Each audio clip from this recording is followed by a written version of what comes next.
welcome everybody back to book six. Um, Here's my notes on book six. So I am a little bit unprepared. I think I listened to it twice in the audiobook, so I should have sufficient content, but not too much details. Um, yeah, what a week. I should get my notes. Um, I have been starting to think differently uh, during the week. I'm working on this relational perspective, trying to get a better grasp what it means to be in relationship, what it means to be a person, what it means to relate to a person, what it requires of you. Um, Now, if we go back, well, I wanted to relate to the bigger picture in the book, right? So there's Van der Klee talks about these levels of reality that need to come together, right? And that's basically what the Republic is about, right? Like there's these levels of reality. We came to basically the world stage, right? And then it goes to the city, and then it goes to the individual, and they need to commune in some sense, and they're trying to provide. Well, they say that the philosopher is the one that can hold this all, right? So I guess I'm trying to take the perspective of the philosopher, uh, which is really hard. And if I start comparing my conception to what they presented at the beginning of book six, I I don't know if I'm in agreement with the way that they're framing things. So yeah. Um, so what's my intention now? I guess I want to get a taste of the fruit of their framing, because I feel like I'm a little bit disconnected. Um, yeah, Mark. Yeah, well, I think the interesting part about, say, book five and six in particular is now we're into more pure abstractions. It's been moving more abstract, right? And so it's harder to relate that to what's going on in the moment. I think that's rather deliberate, right? The book has been working in this direction for quite some time. Um, so yeah, my efforts to sort of integrate are getting harder, we'll say. Um, but at the same time, my ability to explain unrelated things is getting much easier, I would say. So that's good. And yeah, my intent with this is the same, right? Just to kind of sit with it and see, what can be learned about the method of justice, and in particular, um, get some more flavor because six is hard. Whew. And five might be hard, but six is really hard. So yeah, Adam. Well, I haven't really been thinking explicitly about the Republic too much during the week, since I been basically working. But that doesn't mean I haven't been thinking probably about stuff that's been going on there. I mean, the last time we talked about, I think, um, kind of was it individualism. Um, if it wasn't last time, then it happened in the intervening times, and I was sort of meditating on that and uh, how that plays out in a society. Other than that, it's kind of just been it for me. My last intention was to provide historical context, considering how abstract we seem to be getting at this stage. I'm not so sure how much that will help, but I'm still going to stick to that intention and also try and see what I can understand from other people's insights and maybe contribute my own as well. So yeah, and Danny. So I guess the way that I feel similarly to Manuel in the sense of the taste, like to get a sense of the taste of the fruits of their framing would be useful, because like I think it is getting more abstract. Like gaining first an understanding of this world of forms, that'd be like kind of one first intention. But yeah, my efforts to exact have gotten harder as well. So like in terms of I'm not really seeing, like when I read this throughout the weeks and in general, it seems to be a little bit more mechanical, these like mental models. So first of all, just having kind of a difficulty finding tools to take out of this. But I also feel I don't understand it. I think I'm probably missing I'm probably missing a key or an important part. Maybe that's why I don't really see applications for some of the content here. So I guess first is just resolving that confusion. There's other things besides that, but I'll leave it at that. So I'll just agree and say, yeah, understanding some of the applications of how they're framing things and how that's useful. I mean, it seems to be like chapters 5, 6, and 7 have to be connected in some way. They are related when they're going from the divided line to the sun to the cave. I must be missing an important aspect in that evolution of ideas, though. So I guess that's all I got. Yeah. So there's this first return to the initial question, right? Like what is a true and what's a false philosopher, right? Like there's this they pose the question, right? Like is it good to what is it good to be good, or like does it profit to be good?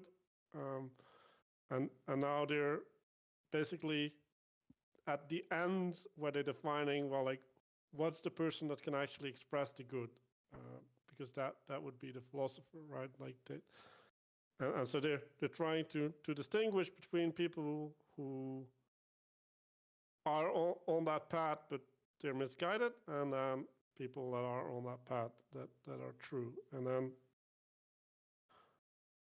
then they don't think it's enough to have a true vision. They also want to unite the true vision with excellence, right? So there's an embodiment aspect that they're trying to bring in, and so they want to have the best of two worlds in some sense, right? Like the spiritual, right? Like the higher, and then the embodied.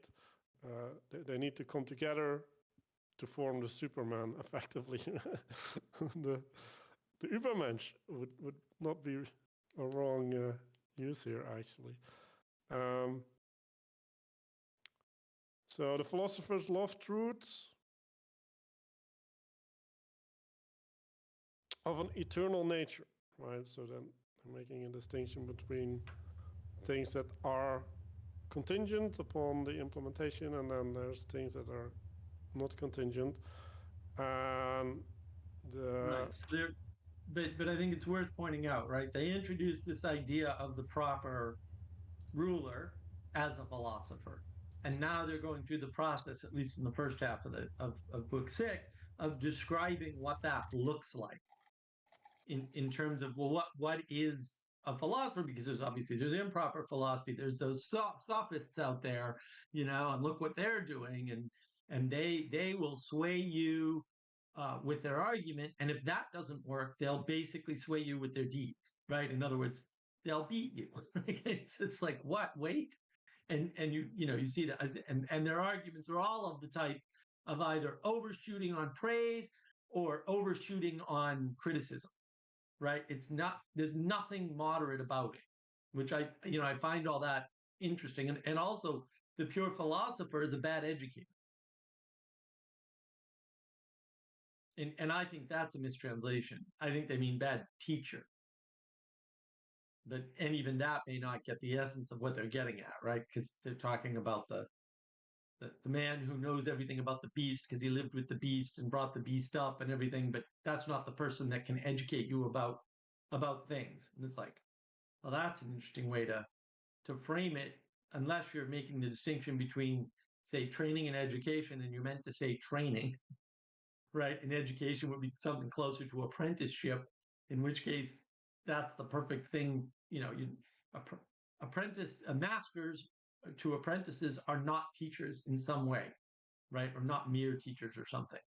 So bringing that out, and I haven't finished, but it sounds like they're going to use that again for sure, right? Or use that in the context of how to get a philosophical being to manifest.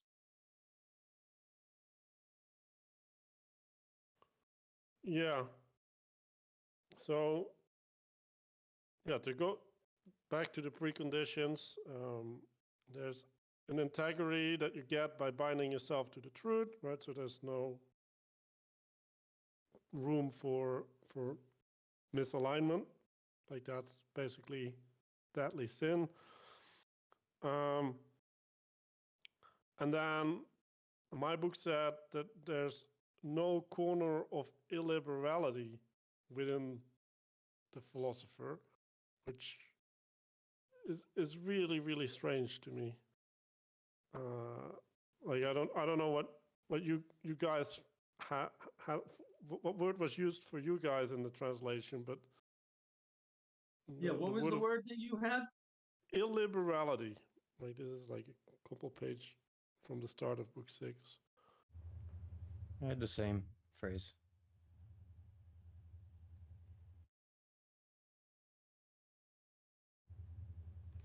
So I actually pointed out all the descriptions. Any description of a philosopher, I put in a list of bullet points. I come up with 12 initial ones, and then 2 later by corollary. You want me to? Okay. Well, I mean, not the many. Must have clear patterns of the true, just, and beautiful. Lover of the knowledge of the eternal and of all truth. Number 4, hater of falsehood. His meaner desires are absorbed in the interests of knowledge, so like subordinated, I guess, like to subordinate his desires. Spectators of all time and of all existence, so they kind of have a long space and time horizons. In the magnificence of their contemplation, the life of man is nothing to them, is as nothing to them. Death is not fearful. Of a social gracious disposition, equally free from cowardice and arrogance, learns and remembers easily. They have harmonious, well-regulated minds. Truth flows to them sweetly by nature. And then I have 2 more by corollary. I said, must not yield to opinion, follows the gentle compulsion of exile or death.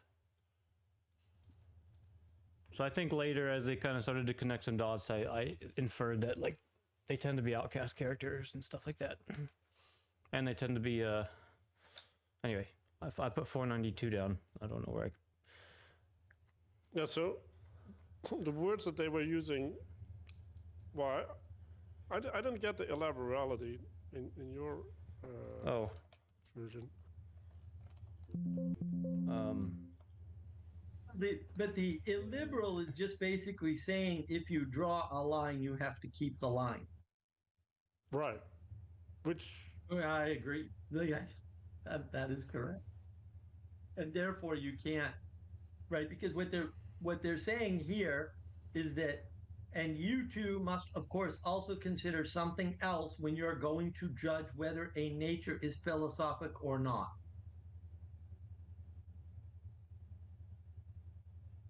So you mustn't let its partaking in illiberality get by you unnoticed.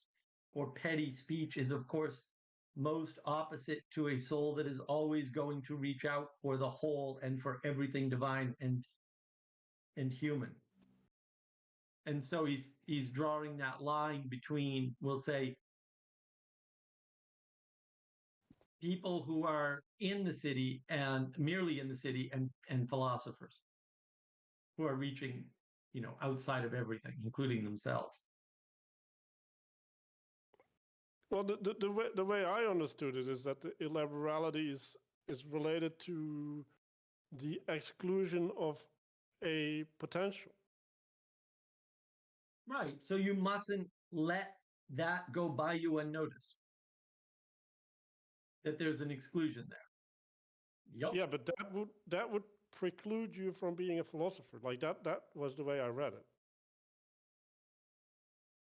So if you ever say no to a thing, like a hard no, you're not a philosopher. Which I don't. That doesn't seem true. Like I don't just that because now you can't privilege. They're things, not like, talking about philosopher. Right. And what you must now, of course, consider also is something else when you're going to judge whether a nature is philosophic or not. They're not talking about whether someone is a philosopher. okay. Yeah, They're talking about nature and its aspect to philosophy. And I think what he's saying is you can't judge that, like, because it's the human that's philosophic, not nature. Yeah, and then the no cowardness or meanness, that's the word that I had, but I think Danny had a different word than meanness. But that was also like what is mean? Like cowardness, Yeah, I get. Well, that's part of the format of the book again, where they're going to absurdity constantly, right? This is another chapter, a book rather, that's just full of it's just book 6 in particular seems full of these dichotomy assertions that are there to be absurd. Right? Certainly that must be true. Like it's that all certainly that must be true thing just absolutely cracks me up. And you see that laying out in the beginning when they're talking about philosophy, right? Or the nature of philosophy, or the nature of a philosopher, maybe both of those things, right? And that's what they're pointing at in the beginning of 6 is what is the nature of philosophy, so we can figure out the nature of the philosopher, right? And there's a lot of the first half of book 6 too is just chock full of references to the gods. I think there are 4. It's like, what is going on here?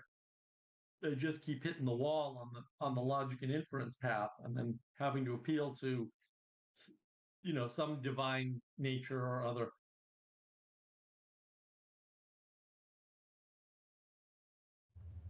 Yeah. So the other thing that I had is love of learning, and this is again some sort of crazy absurd definition. Proportioned mind that moves spontaneously towards whatever it needs to move to. It's like, well, like this is Vervaeke's relevance realization, Plato. Like, don't do this.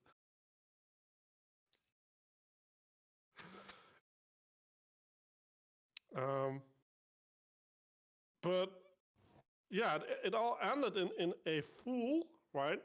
Which means a holistic, Mm-hmm. and perfect, which means of maximum quality, participation in being, and I kind of like that, right? Like I think that is actually pretty good definition. If that would be a thing that you could actually observe, but I guess you call it grace, right? Like in some sense.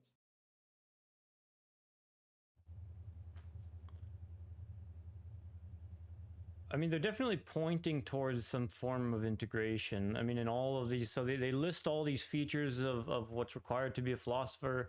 And like when you were saying, well, what's meanness? And I think, oh, well, elementary school bully, right? It's somebody who would like what is causing suffering to elevate themselves or something like that. It's like when they describe what's necessary of a philosopher, they also listen to like hater of falsehood. So they do list some things which, if you try to think about what is that in isolation, I can't really imagine like what is a hater of falsehood. Like, but you have to define that in terms of contrast. it's like, oh well, it's like to oppose what things like that are in the way of truth or inhibiting truth. Like, what does that even, right? It's kind of like trying to it's to say like there's a lot of it's like a superposition, right? A lot of these concepts. I mean, I don't know if that's a fair way to think about them. No. But I think it's different, right? It's like, okay, what's the measure by which you sort information that comes at you, right? Because you can say, well, I sort information that comes at me by what's useful for me, right? Like that's one way. Or I sort the information that comes at me by means of how I can please my wife, right? Like there's many ways that I can sort this information and privilege, right? And what he's saying is like your highest value is being truthful, right? So the first filter that you have upon engaging with information is that you don't engage with information that is disrupting your relationship with truth. And that doesn't mean that you can do that, but like it's the value that you hold that allows you to develop in a certain way. And if you have a different value, then you cannot have that development because you're going to develop in a different direction. mm-hmm. And he says that the soul is ever longing after the whole of things, both divine and human. So in processing information, there's a soul as a starting point, it seems like in their model, right? And the soul has a longing or a disposition or a bent to it. It has a longingness.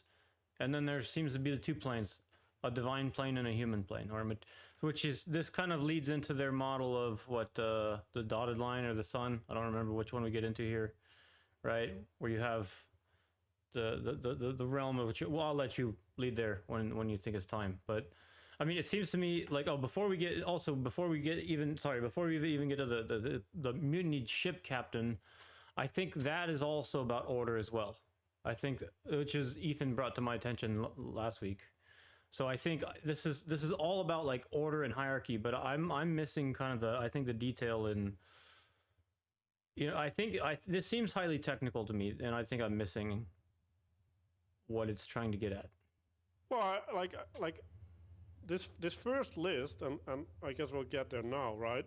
Gets criticized within the meta conversation, right? It's like, hey, Socrates, like, can you really do what you're doing? Because like I don't like your move here because you're dragging us along, right? And what's Socrates doing? Well, he's just giving you frames, right? And like he's like not fully exploring the frames. He's not justifying the frames, right? And he's just asking for agreement. And this is the thing that Mark was remarking about, right? Like they're doing that in the whole of the book, but now he gets called out. I was like, the way that you're doing it now is not okay because you're leading us towards a conclusion, and you're just slipping in. Well, you're basically smuggling Jesus. That's what he's saying. You're smuggling the answer in the framing, and then Socrates agrees. He says like, yeah, I agree that what I'm doing is not okay, but he's still doing that, and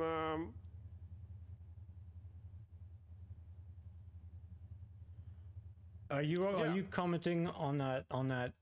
They make a comment that says like, "Hey, we're not even arguing content. You're just so much more skilled at arguing than us. We're not going to play your word game." Is that what you're commenting on? Yeah, but that's not what he's saying. Right. He's saying in the game that you're playing, you're moving the bar, and I cannot observe what you're doing because it's like there's so much happening at once, right? And you're just asking me to agree with these little parts, right? So you're giving me these breadcrumbs, mm-hmm. but every breadcrumb is missing, right? Like it's missing the mark in some fundamental sense. And if you have the row of breadcrumbs all missing the mark, you're not going to get to the place that you want to go. That's the criticism.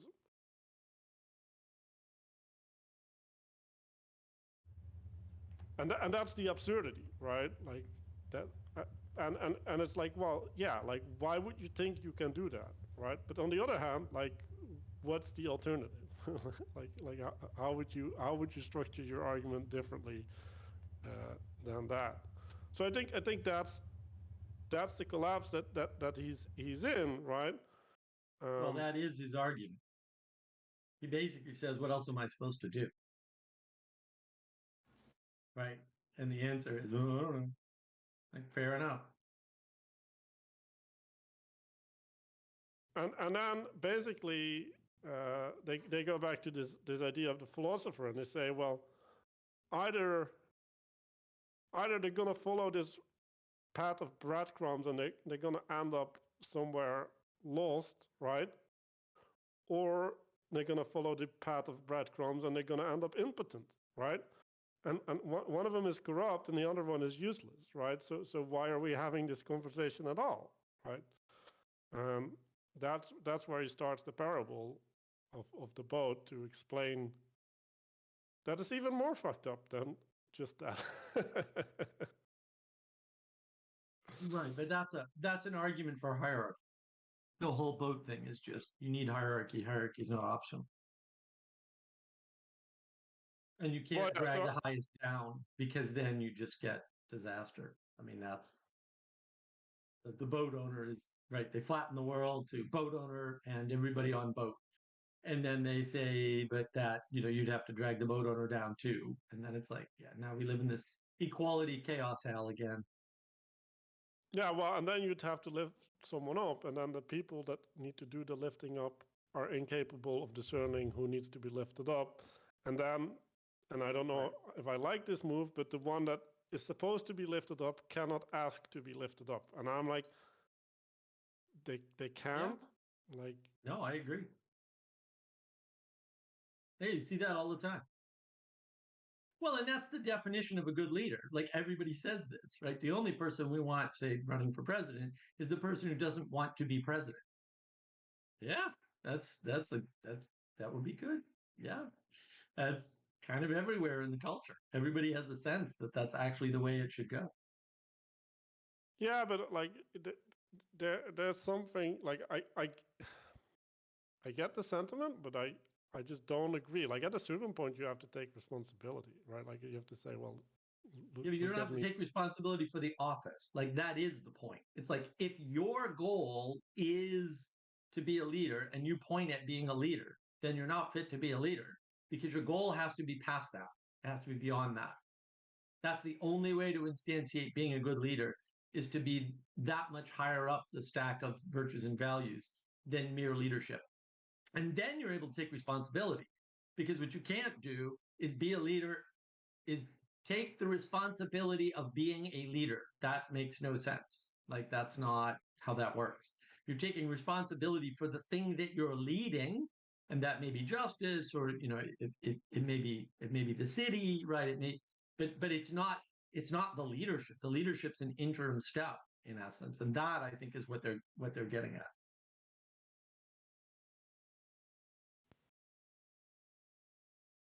Yeah, well, like if you'd argued in a way that you cannot express your argument for needing to be a leader in a way that would convince them, and therefore you would not speak up, I I probably agree Well, from that even angle. no, the act of convincing them points lower.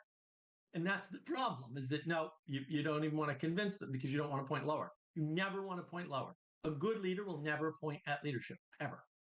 I think that's probably correct. A good leader probably won't ever point at leadership. They'll point higher, not lower. And if you point higher than leadership, you're not pointing at leadership, right? And then you have something to lead that you clearly actually care about. And yeah, you always want to crown the person king who refuses to be king on some moral grounds, right? That's the guy. That's always your guy. And that's kind of part and parcel. And I think also you have to look at the book in context and who it's for. It's obviously not for philosophers. It's obviously not a philosophical text to train philosophers. That's why they're using the dichotomies and the absurdities and the overly simplified arguments and admitting in the text that they're overly simplified arguments that are absurd. They're doing that because their audiences are not deep thinkers, right? But they're trying to help the not so deep thinkers to recognize the sophists. And how do you do? Look, if the sophists all have an IQ of 130, and most people don't have an IQ of 130, right? Because that's the way the IQ is scaled by definition, right? Then how do you not be vulnerable to the sophists? Oh, well, they're giving those people tools for that. They're giving those people tools for justice, right? Because what they're pointing out is, oh, it actually doesn't take a genius to figure this out, right? That's been the theme throughout the book. You can use very simple examples to disprove some of these sophists and their ridiculous arguments about justice that always happens to end with them being in charge, right? And yet, at the same time, they think, at least in the beginning, it seems correct that philosophers should be in charge. And so now they have to differentiate between, say, true philosophers and sophists. And again, the audience is not other people in the group, right? It's kind of presumed, and it's very subtle, but it's presumed in the text that, well, everybody knows who the sophists are. We all know, we can all see the sophists. It's other people that are fooled by them. And so that means that that's what the book, though, that's the audience for the book. The audience for the book isn't the elite of Greece philosophy. They already see things clearly according to them, and fair enough, maybe they did, right? And so the writing really is geared towards these other people. Yeah, that as mentioned, they keep bringing up the majority. Well, the majority of people are going to think that the philosophers are worthless, or the majority of people they keep bringing up the majority and saying how they're not going to be able to tell the difference between sophists and true philosophers. Right. There's something I think might be worth bringing up here. 504b. I'll read this paragraph real quick. We said, I believe that in order to get the finest possible view of these matters, we need to take a longer road that would make them plain to anyone who took it, but that it was possible to give the demonstrations of what they are that would be up to the standard of the previous argument. So to what you guys were saying a little earlier, there's actually a little footnote here in my book, and it points back to book 4.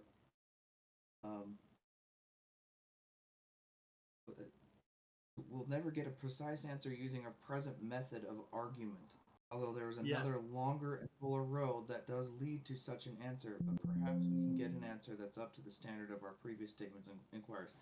I have a little footnote, I have a little note there that I wrote, and it's kind of stating that there's a limit to dialogue. They're acknowledging that. Yes. Exactly. They're saying, you're right. They're saying exactly that there's a limit to what discussion can get you to. Mm-hmm. Yeah. In the same way, they're saying that there's a limit to what somebody who, say, knows an animal by dealing with it all the time can do, right? They can't be, they call it educator in my book, but I think it's teacher, honestly. Yeah. This is the second time he said that, a longer road that would make them plain to anyone. And back here in book 4, he says it's the same thing. Another longer and fuller road. Obviously, this is a dialogue, so we can't do the long. That would be through over a large period of time and participation. Right, and I think the move there is setting aside room for true philosophers who have walked the longer road. Yeah. Right, while still making everything, we'll say, accessible to the if you want to say common man. I think common man is the best way to talk about it, right? And then, oh, good, Adam's back. And then I think the important part here, because I have to ask Adam the question. So in this time frame, Adam, are we in the Athenian democracy?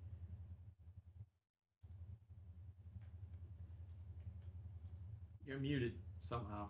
Is that your USB broken again? No. I'm okay, cool.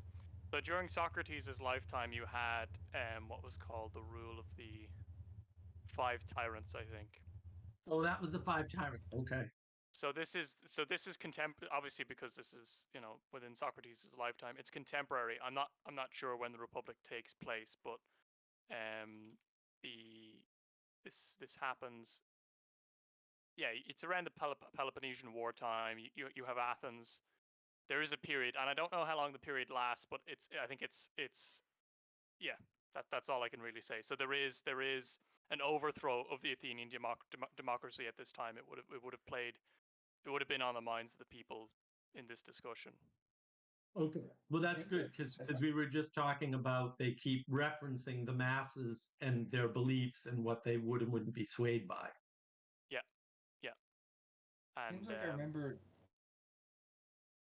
Lantern Jack saying something about this. It was written after the revolution or a bunch of chaos that happened, but it takes place before, and some of the characters in the Republic played roles in that revolution. That's right. Yeah, they did. Right. Yeah. That's yeah, you're right. He did say that. I remember that now. That's quite good. Yeah, if you want another treaty on the Republic. Dr. Lantern Jack on YouTube and Ancient Greece Declassified podcast. Excellent treatment of the Republic, that's for sure. Yeah, and this happens because of the Athenian defeat in the Peloponnesian War. So that's why that whole scenario is set up. So this happens after that is the case, after that happened.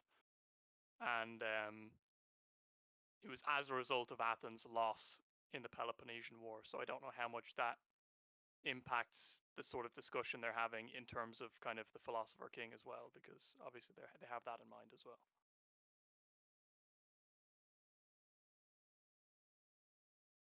Ethan mentioned that, pointed to this idea that words are never going to be enough or dialectic is always going to be limited. I just wanted to point back towards in chapter 5, remember when it was, at least in Mark's translation, the Bloom used the words heuristic versus dialectic. They keep bringing that up when we were talking about reasoning versus disputing, or fact versus opinion, or men versus women.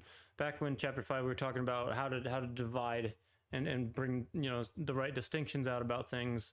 And then they keep saying, like, pointing to or suggesting that, like, okay, well, like I recall them saying that this heuristics or cutting corners or using shortcuts is obviously limited, but it seemed like earlier they were pointing towards this dialectic thing that would be like an answer. But that can't be the Hegelian dialectic because Hegel was 1700s and this is 300 BC, obviously, right?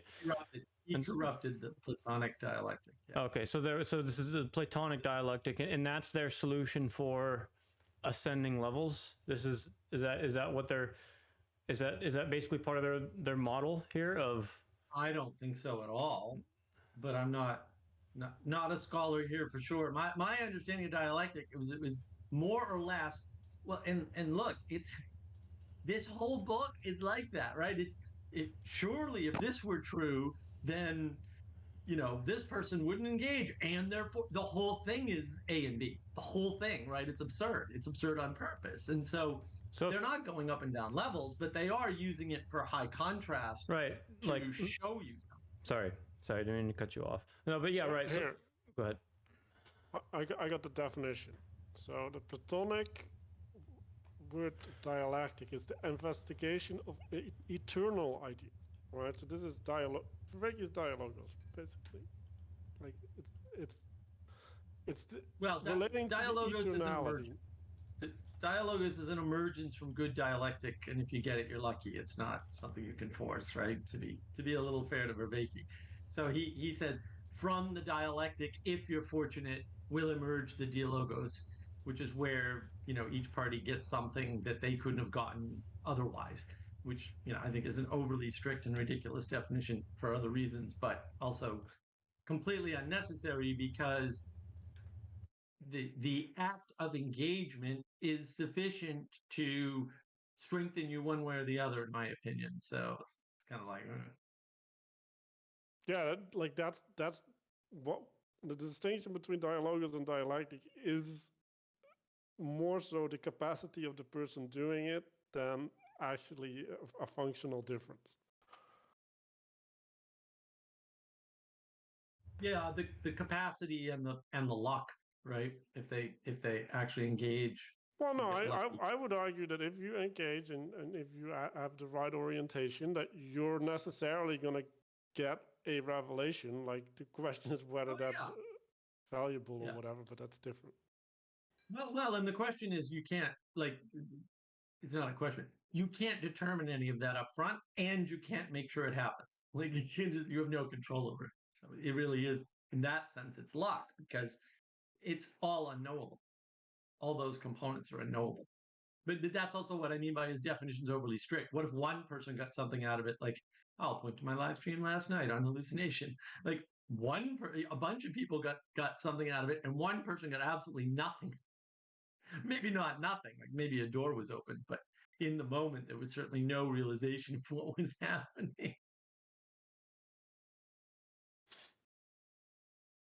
So, to go back to the ship, two things. The ship example was also supposed to exemplify the horrors of being a philosopher, right? So it's like, oh yeah, you're just there, and like you have all this agency effectively, and you can't use it.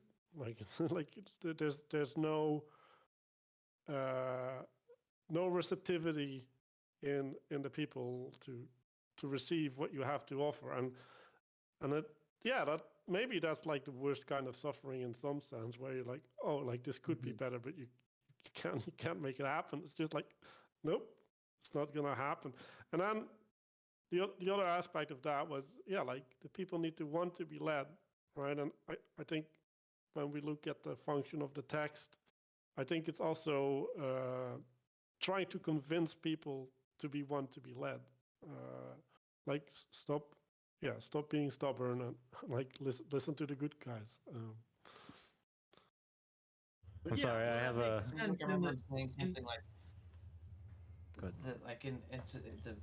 the body has to accept the philosopher, and if they don't, all the philosophers or the people with the potential to be a philosopher just end up becoming hermits and completely useless to society, instead of not the kind of type of useless that the majority thinks that sophists are, but actually useless because they can't do anything.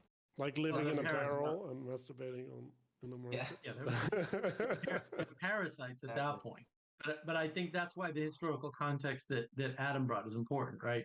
So it's not like they haven't seen this happen, right? They're describing the analogy in terms of a ship, but it actually happened to Athens. Like all the stuff they're describing actually occurred in their lifetime, right? And then the stories of what came before are there too. And so they have a very good idea of what they're talking about and what it leads to, and they've been able to examine it, right? And figure out these analogies and why they're important. I'm not sure. Was this covered in the text? Was it mentioned that one of Socrates' pupils was one of the 30 tyrants? Hasn't been mentioned yet, but I can recall. All right. Well, then let me just say one of Socrates' students was one of the leaders of the 30 tyrants. So, and I'm not sure. Maybe he was at this conversation. He's not named, I don't think. But if the name Critias comes up, he's definitely part of one of Plato's other dialogues. They would have known people who took part in that in Athens.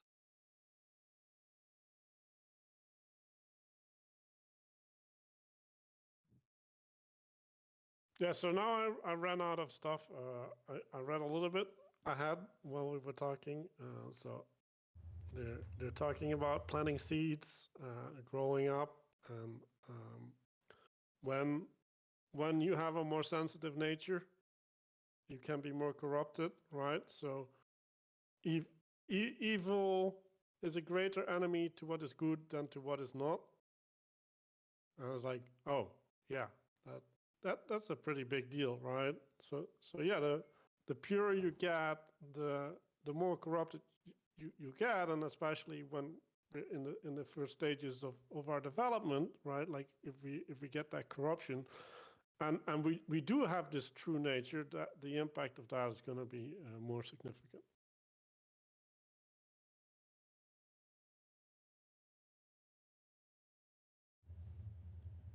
So Danny, do you have a bunch of notes that you can take over? Yeah, kind of. I mean, I guess in terms of, I was missing the detail in terms of, okay, my understanding of, and this is pointed out by Ethan, of the purpose of the allegory of the Captain Mutiny is about hierarchies matters. It matters where your head, what your head is, what you're defining as your head. It matters what you call your body and where your starting points are, right? Then they go on to basically talk about how, so that's an analogy for the crew. Let me see here. You know, hypothetically, there's no naval academy for training in new captains. The captain is a sophist, and then there's lots of corrupting influences in society that are not conducive to thwarting the development of philosophers. But what we were talking about earlier about saying like, oh well, the way the book is written, it's not written to the philosophical elite. Then they seem to have kind of a doom and gloom perspective on why philosophy is useless. It seems to be useless because it's not used and because of the many, right? And so why is the Superman not able to provide tools to the many to fight the corruption? Like, why don't they just fight at the same plane of corruption? Like, why are they not stuck in a war of flesh and blood? You see what I'm saying? They're not trapped in the materialism. And they're not trying to save the world. Their goal is not to basically save the goal through political power, right? Right, but you can't because they know you can't. Like they know that's futile. Like if you fight against the thing with the tools, everything gets worse. That's the old maxim: no one wins in a war. The minute you start a war, no one wins. Right? Everyone comes out lesser. One way or the other, everyone comes out lesser. Nobody benefits. Ultimately, nobody benefits because there's resources spent in the war. So the total number of resources is always less after a war, always. And so both sides always lose something, right? Whether one side ultimately prevails in their goal has nothing to do with the fact that there's a cost to prevailing. And you know, that's why threats work. If you do this, I'm going to punch you. And maybe you could beat me up, but maybe you also don't want to be punched. And so you decide not to beat me up. You decide to okay, well, I'll just give you what you want because that's better than me getting punched, even if I'd win the fight. Like, it's the same sort of thing. And it is that pointing higher, right? Because they know it's also futile for the philosopher to ground itself in material and, you know, fight the good fight that way, right? They always have to point to the higher thing. Also, don't use the tools of your enemy. And thirdly, like, when you say you read this and you have a hard time making the connection back, well, maybe that's the reason why you can't do anything, because it's really hard to make the connection back. Right.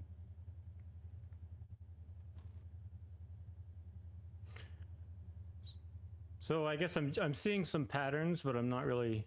So in chapter 5, the patterns I saw were about the dialectic and the heuristic, about, you know, the distinction between the one and the many. And then I'm seeing the same pattern in again, we see purity again in the ship captain mutiny picture here thing. And then, like you mentioned, we move on to the seeds in the soils. So the idea is there are affordances that must pre-exist, such as the eye, such as the sun, gravity, whatever. So there's a realm of things that exists outside of, that must exist in order for agency to operate in. And so the seed of the philosopher is a rare seed. He's a rare person, and there's and then you need the sun to exist. You need the world to exist in order for the philosopher to take root. Yep, and I don't know, grow into something. But not just the philosopher, but there are special things beyond what's needed for everybody else, for that particular seed, right? And so, in other words, if you don't have a culture of sufficient sophistication, you can't afford philosophers. Like, you can't grow them because they require a huge amount of excess resources, right? And people pointed this before in history with the farming hypothesis, right? Like, great civilizations can't exist without farming and specialization, right? Otherwise, everyone's stuck kind of hunting and gathering for themselves, you know, not exactly, but roughly speaking, right? And so in order to grow a society that has specialists, you need specialists, right? It's that conundrum. And yeah, I mean that's very true. But also the fact that you have specialists creates this hierarchy and exemplifies it in a way that's dangerous, right? And that's back to the ship again. It's like, oh, there's a danger in that because now people want to occupy that space even when we'll say they're not supposed to or they're not able to.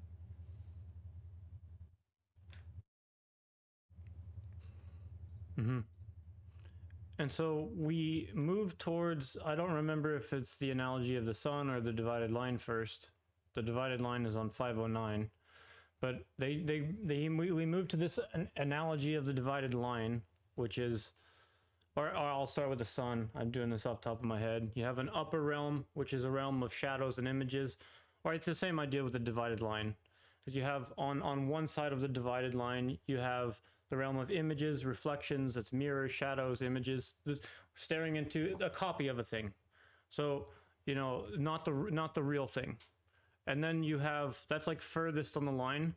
And then still on that side, other side of the line, but at a second level, you have material things, real things, animals, plants, anything natural or man-made. So that's, and then you have, so on the other side of this divided line, you have the intelligible side. And so this is a grasped at through hypotheses. And so this is the idea, this on this side of the line, you have the forms or ideas, like the form of the good or the form of the idea. And so they bring this image up for the first time. And I wasn't sure what to make of any of this. That's ideals versus implementation. Yeah, I just didn't know where they were going with it. You know, I mean, I can see that they keep bringing up the same themes. I just, you know, I don't know. Nothing jumped out at it to me. I don't know if anybody else really got anything from those images or analogies. What are the themes that you got out of the earlier part of the chapter, right? Because it just unfolds. It doesn't really. The patterns are just unfolding fractally. So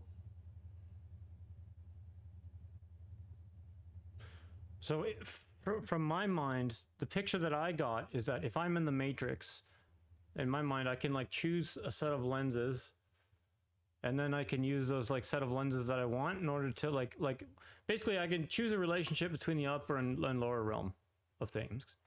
And so when if I want to just, I don't know, play with ideas about why is a trash can a trash can, well, never mind. I don't know. I'm just trying. It's a tool for categorization, I guess. Just what position are you putting yourself in that you think you can do any of that?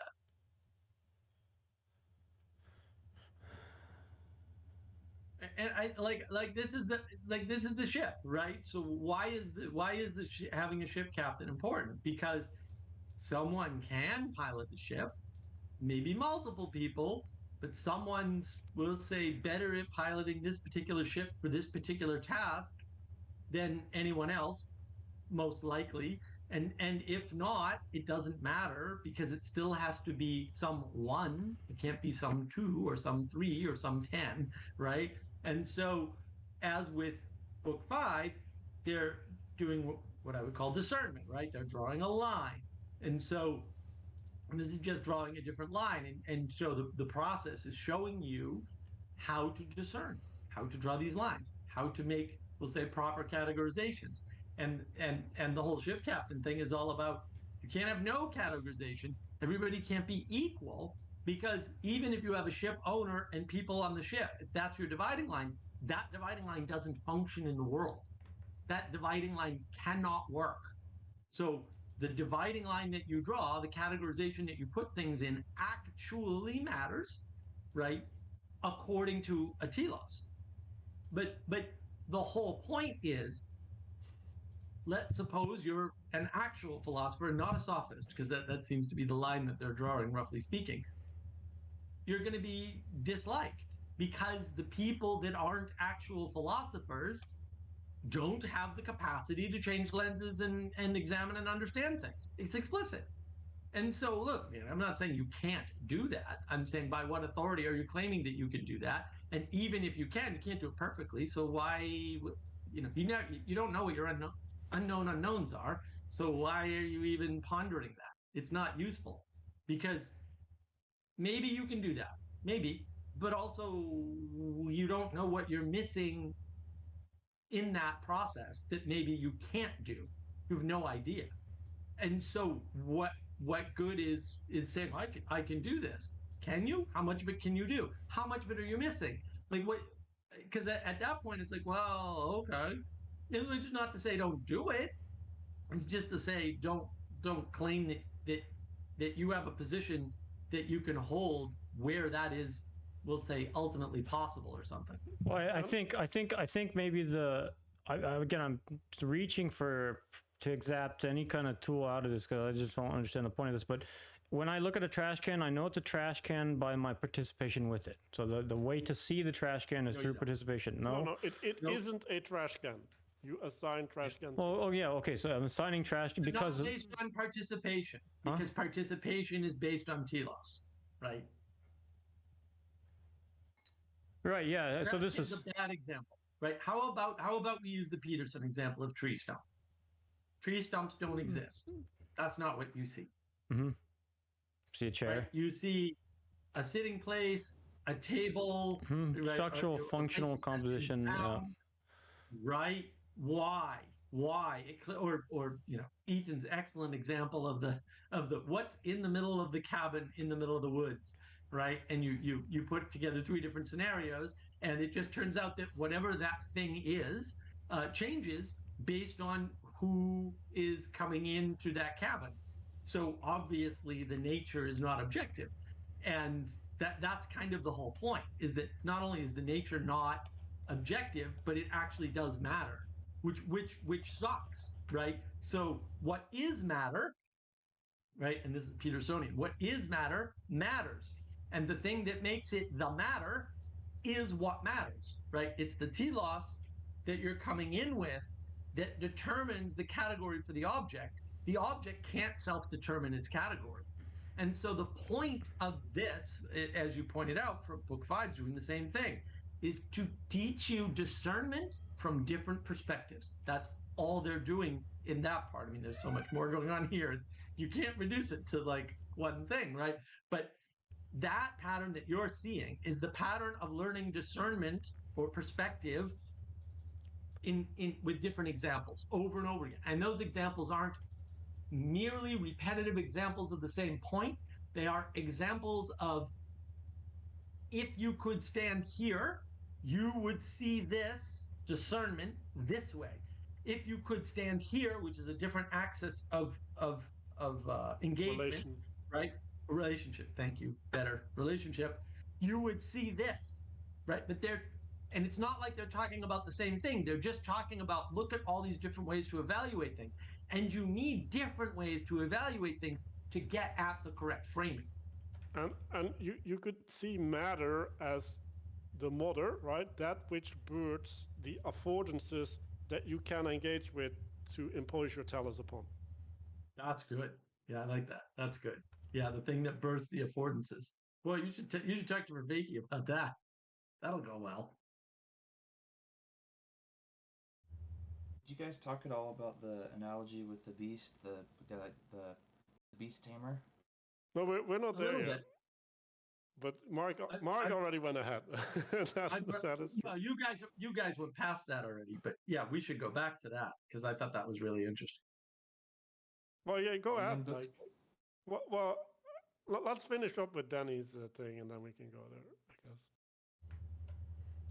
Well, I'm just trying to exact any kind of useful application out of this the divided line image. So, I mean, I guess you have this on one side of this line, you have images or shadows. Remember, we were talking about beliefs versus opinions.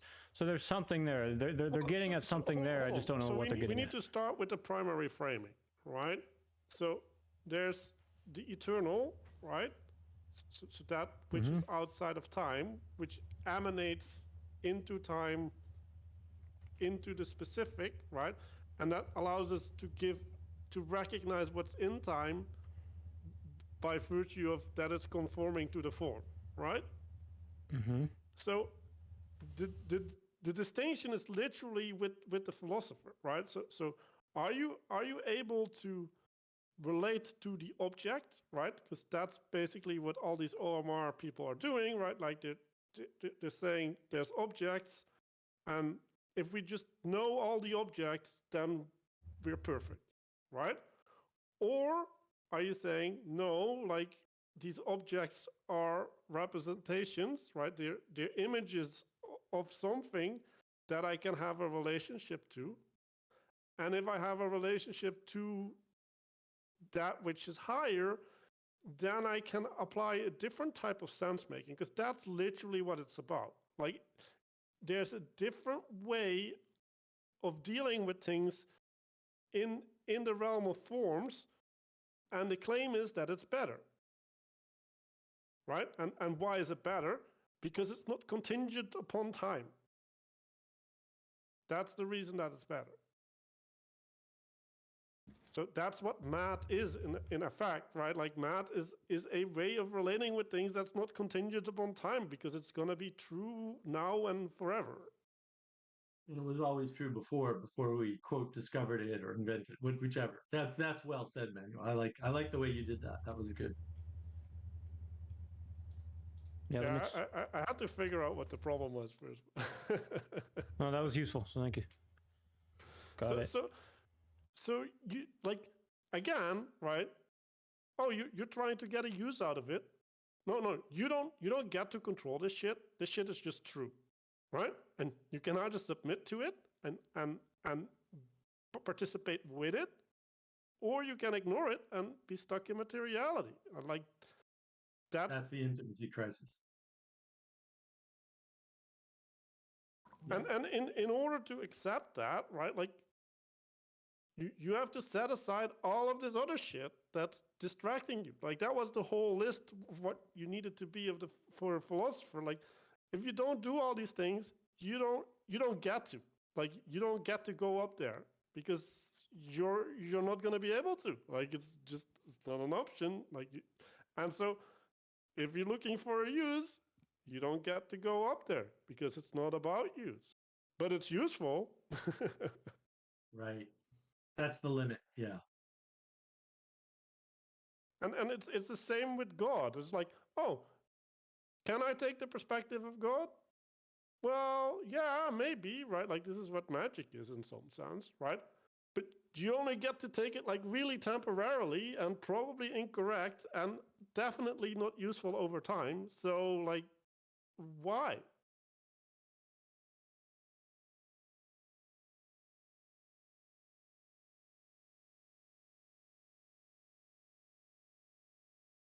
Like this is my complaint about all these economic systems, right?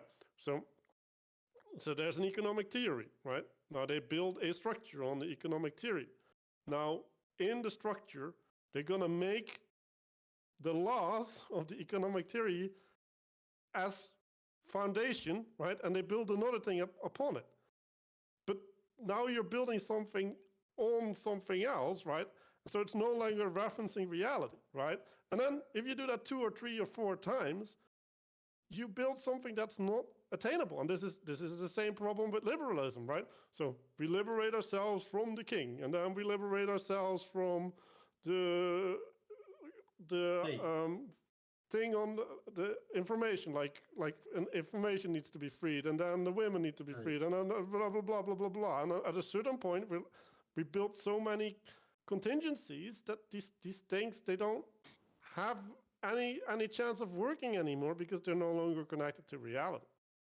Right. They're too abstracted. Right. So once you get to a second order abstraction, you're kind of right on the edge. And if you go past that and add more abstraction, you're so disconnected that you're no longer anywhere near anything that can be useful, because it won't match reality, and you have no way to tell because you're too far away. Once you build on abstractions, you start to get in dangerous territory.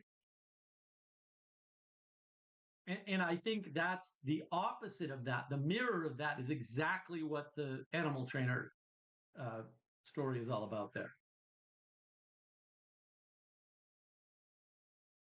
Yeah, Ethan, you want to lead us into the animal trainer?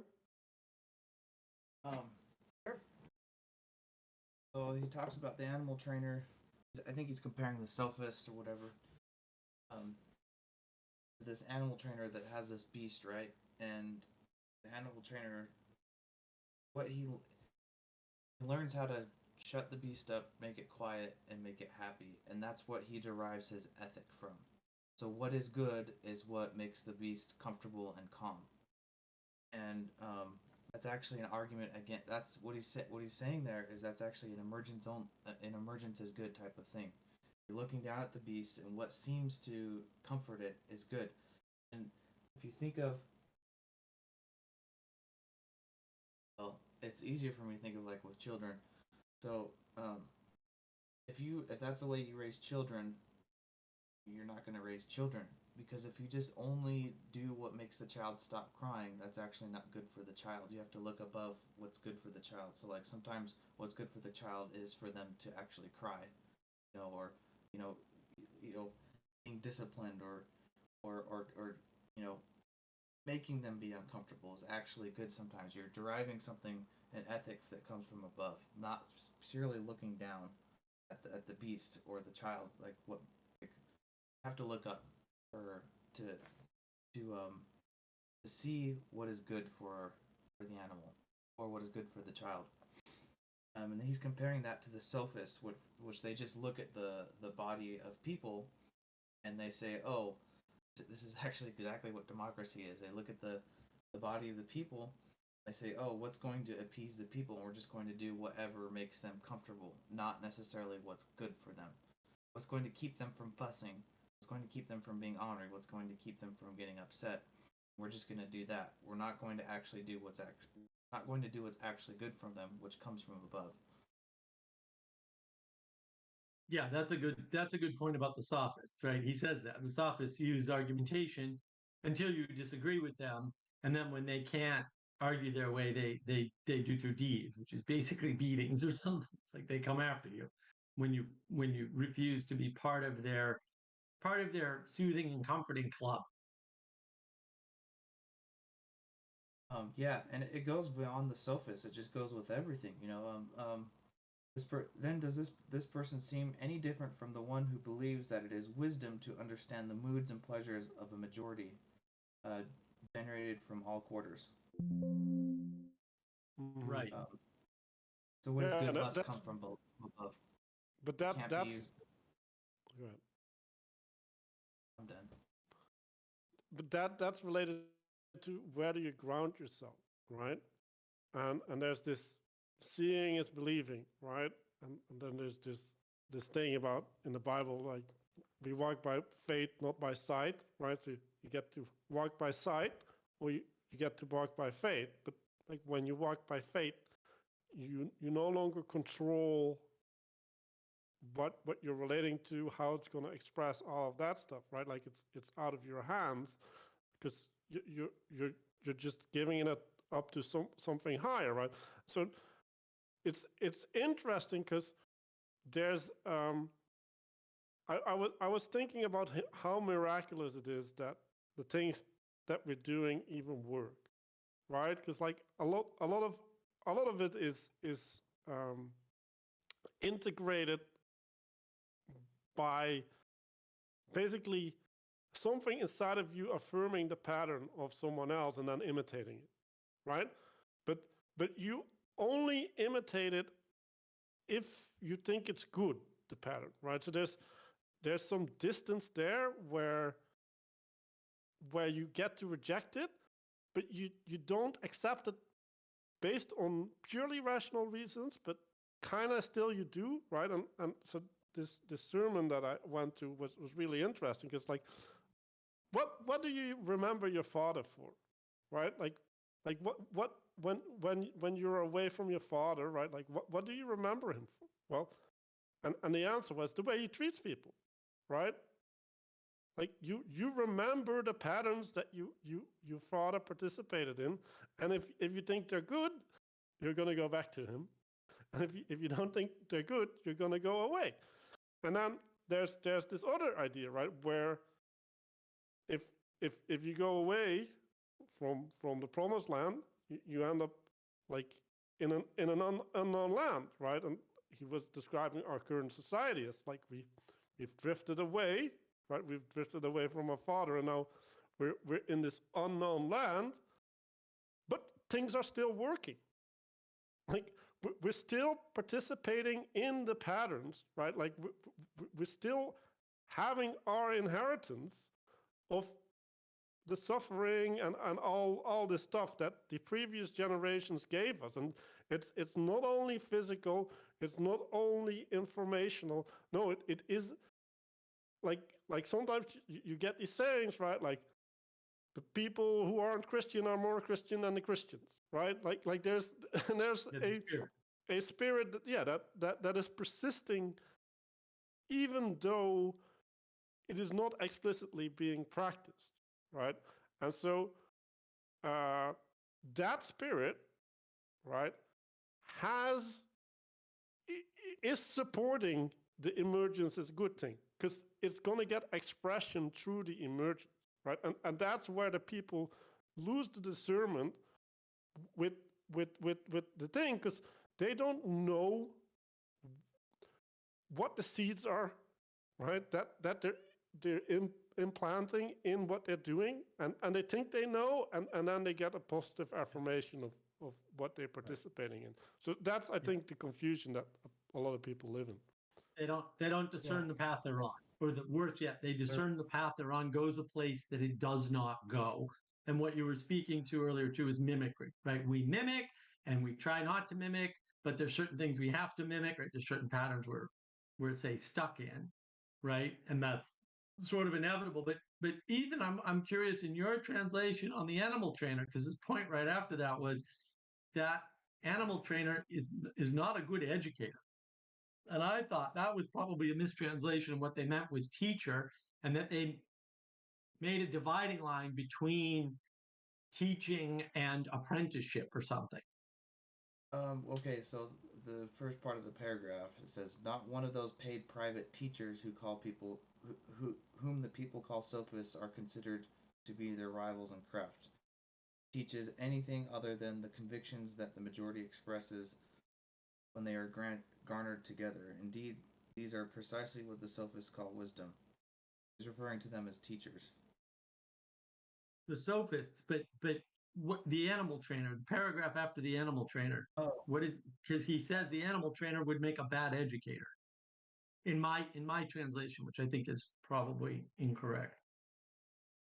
Make a bad educator or a bad, let me read it here. It says educator in my copy. Where are we at? What number? 493C. Okay. Or 4 and D.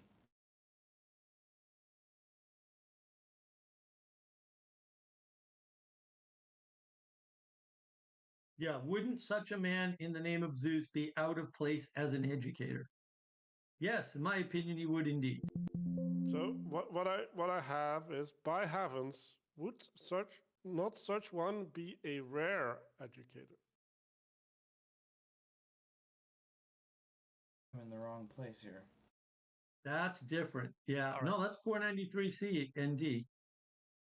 That's the end of C. Yeah, before D. Disclose. Indeed, he would. And in what way does he who thinks that wisdom is the discernment of the temper and taste and the multitude, whether in painting, blah blah blah, differ from him who I have been describing? So he's making a distinction between the sophist and the animal trainer, I think. Yeah, this is way off from that. That's interesting. Yeah, rare is not there. It says out of place. Atropos. That's Well, what but that. Go ahead. Hold on. Well, what is apropos mean? Atropos. Anthropo? That's strange or out of place. Anthroposophic? No, not anthro. Atro. Atro. Meaning without turn. Without Doesn't turn. belong. Yeah. Out of place. Okay. Does not belong. So not rare, but doesn't really belong there. But Dan, you could see that as positive, right? Because if you take the sophist as the natural condition, then not being natural would mean out of place. Let me look up. Yeah, well, this whole section for me was just a mess. Oh, and it's in relation to a deity as well. One of the three fates. Depicted as a cutter or thread of. Okay, that's fine, but I want the actual Greek word. All I have in here is Zeus at the end, but they just bring up religion all over the place in here. The gods are like every other That's page. right. But that is mentioned in the text elsewhere. Theos, right? So that's going to be Zeus, or by God. But then, it goes anthropos, doke, and pai, which is teacher, pai, teacher, instructor, paidutes. I can't really say that very well. But atropos is what they use for strange, or in my strange, out of place, something like that. Yeah, I would prefer teacher rather than educator, but I'm Well- splitting hairs on the difference between education and like apprenticeship. I mean, sorry, Yeah. teaching and apprenticeship. Well, education is the Latin form, so let me just look up this other word that they use for teacher and see what. Are we not in 493? Yeah. Yeah, 493. that's 493B and C. 493B. Okay. That's all the same paragraph for me. Hold on.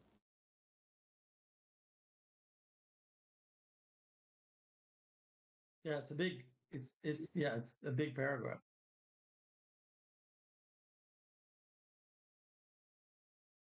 Teacher is didaskalos. Okay, so then this other word that I need to write out. So I don't know if I'm going back to the same thing over and over again, but when they talk about the nature of the philosopher and they give this analogy of the divided line, I keep seeing the theme of the first principle that keeps arising. And so I'm wondering how this doesn't collapse into Gnosticism, where again you're just fighting a war of flesh and blood, trying to, why do they not fall into a trap of one-upmanship?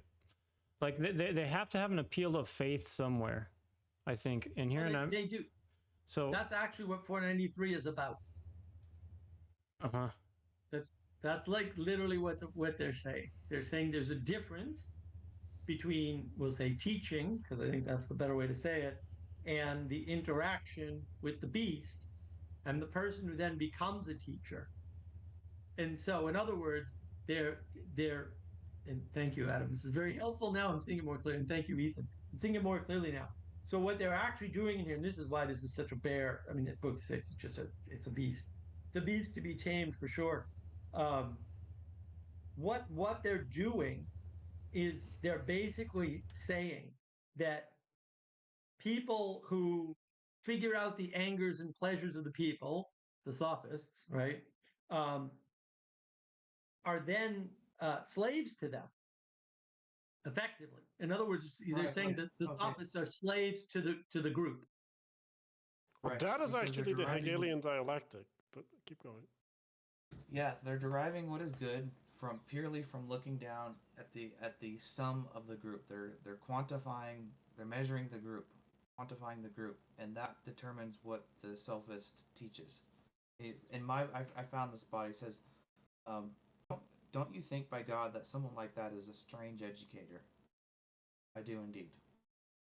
Strange someone educator, that does yes. Right. And what do you make of the next paragraph, Ethan? Because those two paragraphs just confuse the hell out of me. No, I think they're back referencing the philosopher, right? The one he's been describing is not the hound guy, but it's the philosopher. So he's contrasting the philosopher with the sophist too. Yeah, I don't disagree. I'm saying that what is the point of contrast? Because there's more than one way to this is the thing. Contrast isn't one thing. All right. And so what aspect is he contrasting? Because I found it very confusing because they used the word educator. It just triggered all kinds of, no, that's not right in me.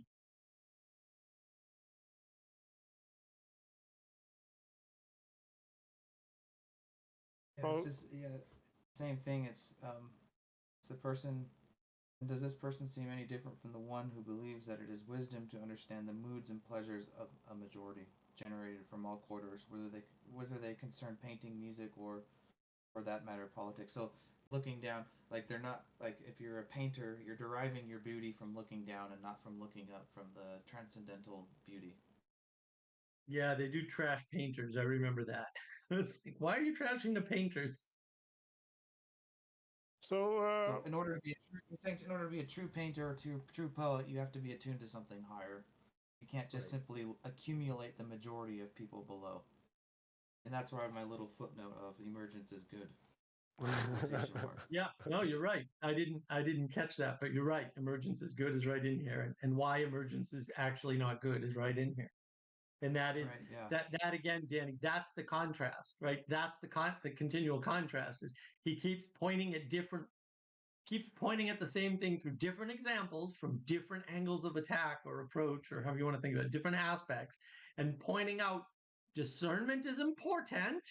Here's examples of discerning. It's really just the same thing. And everybody wants it. There's 10 examples or 10 no, it's actually one thing from 10 different perspectives, right? That's actually what's going on. It's a very simple thing, but it's hard to understand, which is why you need multiple perspectives. And that is the format of the book thus far. Again, and that's why they do this absurdist dialectic. Well, if it's not this, it must be this. Nonsense. It cracks me up every time, and they do it a lot in book 6. I'm like, this is fantastic. It's just so funny.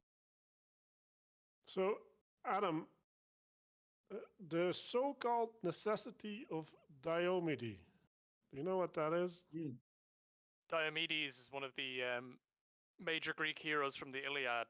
I think he's actually described as the strongest of the Greeks. Oh yeah, in mine it's Diomedean compulsion, and I have a footnote there. Yeah. Okay. It's okay. The origin of the phrase is uncertain, but a likely source is in the following story.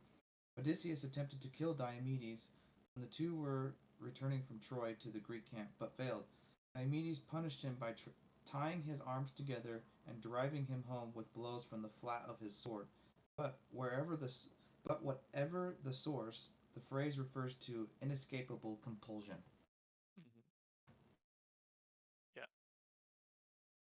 And there's an episode in the Iliad where Diomedes is, and this goes to the point of the compulsion, is such a dogged and strong-willed character that he chases down.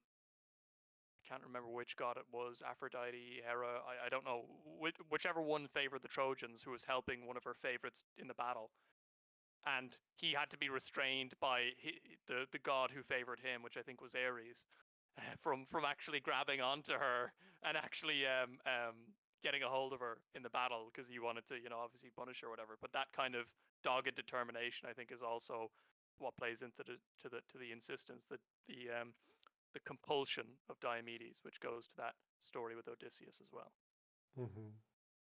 And there's an element of that which is below you, right? Because that was the relationship that cannot be controlled.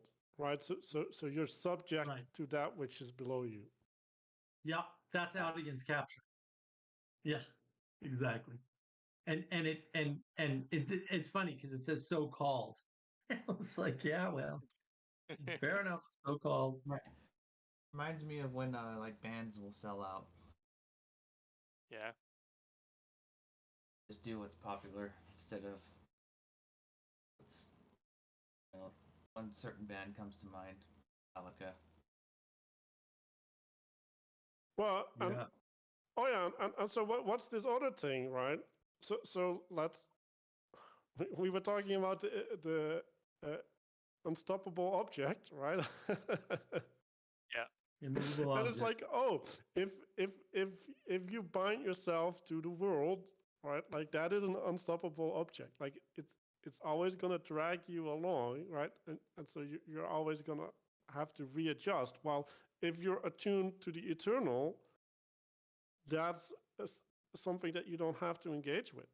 Like there's peace there that isn't there when you focus on the world. Yeah, it actually reminds me of a month or so ago. I think you guys were talking to, I think his name Nathan, and he asked Mark what he asked Mark about failure. He's like, what does failure look like to you? And Mark's response was like, he didn't either didn't answer the question or couldn't answer the question, and the reason why he couldn't is because he was attuned. Mark is attuned to things that are not temporal. Because when you like you're tuned to eternal things or truthful things, like they can't be, I don't like the word defeated, but they can't be changed. They're objective, right? In the truest sense, there is no failure. Like eternal things don't fail. Particular things might fail. So if you're caught up in material things, particular things, then yes, you will fail. Right. And to bind this back to the sermon. Oh, go ahead.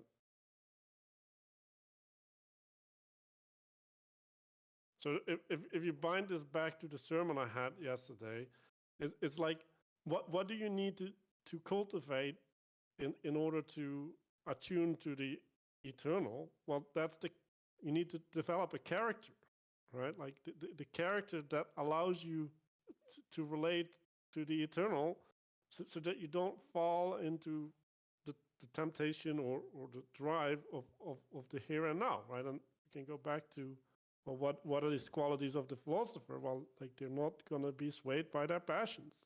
Like they're not. They don't find them interesting. Like they're not salient to them because that's not where they're focused. Yeah. Virtue. Practice virtue. When you say develop a character, that reminds me of, I think it's a Ralph Waldo Emerson quote saying something like, sow a thought, reap an action, show an act, reap a habit, show a habit, reap a character, sow a character, reap a destiny, type of thing. So I mean, like in terms of like, we have this divided line idea of this upper and lower realm, or this realm of intelligibility, or this idea of like developing the mind's eye. And what do you need to develop, like to relate to the eternal? There's probably some exercises you could do. If you need to build the tool sets, if you need to build the character in order to, I mean, that's what they keep getting at, and they use this language. They use words like first principle, mind's eye, the soul. Well, what's the first principle of a human, Dan? Like this is, you don't need to practice. This is what's so funny. You don't need any of that. What's the first principle of a being, a human being? The first principle for, what do you mean? The first principle for a human being. What is that? What is the first? It's not practice. It can't be. What do you mean by first principle? So you have being. I mean, you're starting with existence. What's the first principle of a human being? The first principle? Yeah. Well, you could use different words for it, but being, existence, well, look, excellence. You're the one that brought up they're talking about first principles. All right. So and if they're talking about first principles and you can't list any, then maybe don't engage with that. Like that's one way to look at it. Like, oh, they're talking about first principles. I have no idea what first principles are. Maybe I shouldn't try to put this in an ontology and put together a procedure and get a bunch of practices going, since I clearly don't have a handle on what first principles would be.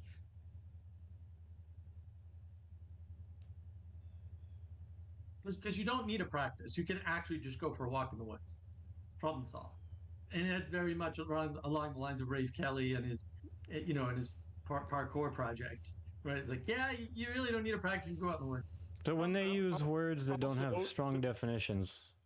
No, you have to realize, right? Like the argument that they're making is not based upon practice at all.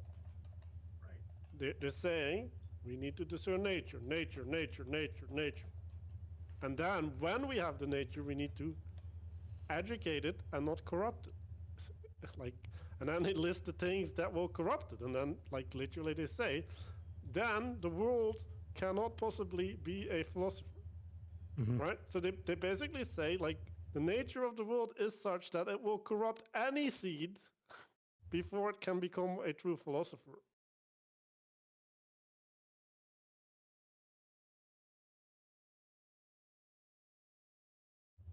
Very, very doom and gloom about the situation, aren't they? No, they're not Not at doom all. and gloom. They're very hopeful.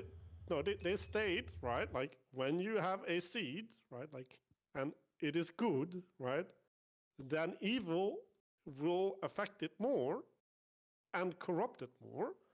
And therefore, in order to protect that seed, you need to do special stuff, right? This is Marx's argument about all the resources that you need in order to cultivate a philosopher. Now, how are you going to discern from the outside what the thing is that you need to be anticipating protecting the seed from? Like, what? Like, Well, and also the implication is if you're born in nature and you are a creature whose or one of whose first principles will say is to survive in nature, then that means you already have everything you need, right, to live and survive in the world and do what needs to be done. And the reason why you're not making progress towards, we'll say, a philosophical life is because you lack discernment. And you don't need practices, you just need discernment. And then the problem solves itself, effectively. Like the problem ceases to exist once the discernment is available. And that's it. And you could argue that I could enact practices around discernment. And I don't disagree, but also need to. It's like, yeah, you could enact practices that might help you with discernment. You probably can't do them by yourself at all, because if it's something you don't have within you already, or don't have the ability to cultivate within you already, then why do you think you can do that? Right? So you probably need other people, right? And then those practices still aren't required. You can just go for a walk in the woods, and we're big on practices. So we've done practices that help with discernment, particularly a group like the Divina, for example, which definitely gives you discernment, if nothing else. It exemplifies discernment in others, which is even more useful, which again is the format of the book. It's exemplifying discernment in different scenarios on purpose to give you a sense of discernment. And it's insufficient. They say that it's a book. It's insufficient. There's all kinds of problems with doing this with a book. That's kind of hinted at left, right, and center inside the Republic. Like, well, really, a book's not going to do it, and again, right, like to go back to the sermon yesterday, it's like, what do you need to do in order to get right relationship with God? Well, you're not going to ask him for things. What is a practice? Practice is effectively asking for something. Now, I'm not saying it's useless, right? Like you still need to read the Bible, for example, right? Because if you don't have the relationship to all these things, then you can't live it out, right? Like you still have to do the participatory things, but it's important to realize that the moment you're going to assert control, you're going to bend the course of the ship towards a place of your will, right? And you don't know whether that is actually where you should be going. And there's a really, really high likelihood that there's something inside of you that's pushing you there so that you don't go to the place that you should be going. Because that's how humans work. I can see it in my, everything. Like, oh, I need to study for this test. And then I go clean my apartment. It's like, I never clean my apartment. Why do I clean my apartment? Because I want to feel good about myself, that I do something that I normally wouldn't do that's useful, and also not do the thing that I need to be doing. Like, it's that simple. And that's spiritual bypassing, literally. Like, oh, I'm working on myself so that I don't have to work on myself.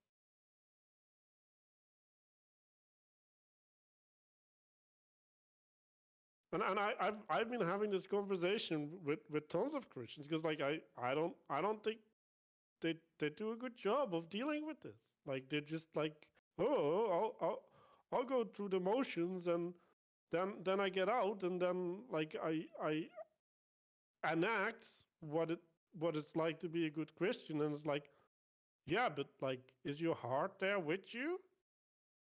or are you just doing this because God told you so?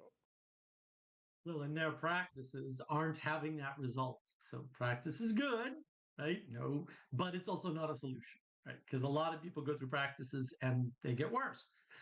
Practice doesn't have the effect, right? A bunch of people go to India or go to Tibet or whatever and learn these the secret ways, right? And then they come back and now they're Buddhists and they run these multi-million-dollar greedy corporations. It's like, I don't know if that works. I think it didn't. I think that practice failed you, right? Or made you worse yet, which it can. So practices are not, I'm not saying they're optional. I'm just saying don't look there for an absolute solution or even a likely solution, because that is the point of the Republic is we're going to set up a perfect system and show you why that won't work. All your inferences, all your intuitions, all of your logic, reason, and rationality is going to scream out for this system. And we're going to show you why, even in that case, when it is as close to perfect as you can get, it's not going to work. And I think in book 8 or 9, they actually are going to set up practices for the education. And I was like, when I listened to that, my mind did not retain anything. Like it just didn't make any sense at all to me what they were doing.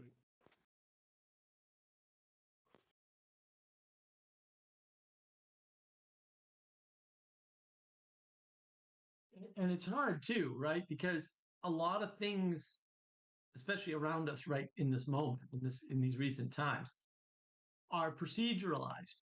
And a lot of those procedures are seen to be effective, right? But we throw out the failures, right? It's sample bias. It's a classic sample bias, right? Where we're like, well, look at 1 million people tried this. Okay. And how many of them got the expected result? Well, 4. Okay. But 1 million people, tried it. Like, is it good? No, I'm not saying don't try it. I'm not saying it doesn't work. I'm not saying you couldn't be one of the 4, but you're going to be realistic because you have a limited amount of time, energy, and attention. And, if that practice isn't right for you or isn't going to work for any reason, it might not be the practice itself, again, because I think there's a lot more to it than mere practice, then maybe you should do something else. And that's that's really the issue right there, is that that's really not enough of a handle to get you where you want to go. And so practices are tricky because they can work. Some people go through the Tony Robbins thing and they turn their life around. But what percentage of people, right? And is that the thing for you? Because maybe that won't work for you, but something else will. And that's that, everyone's grasping on. Well, how is Elon Musk successful? And it turns out like nobody actually knows, right?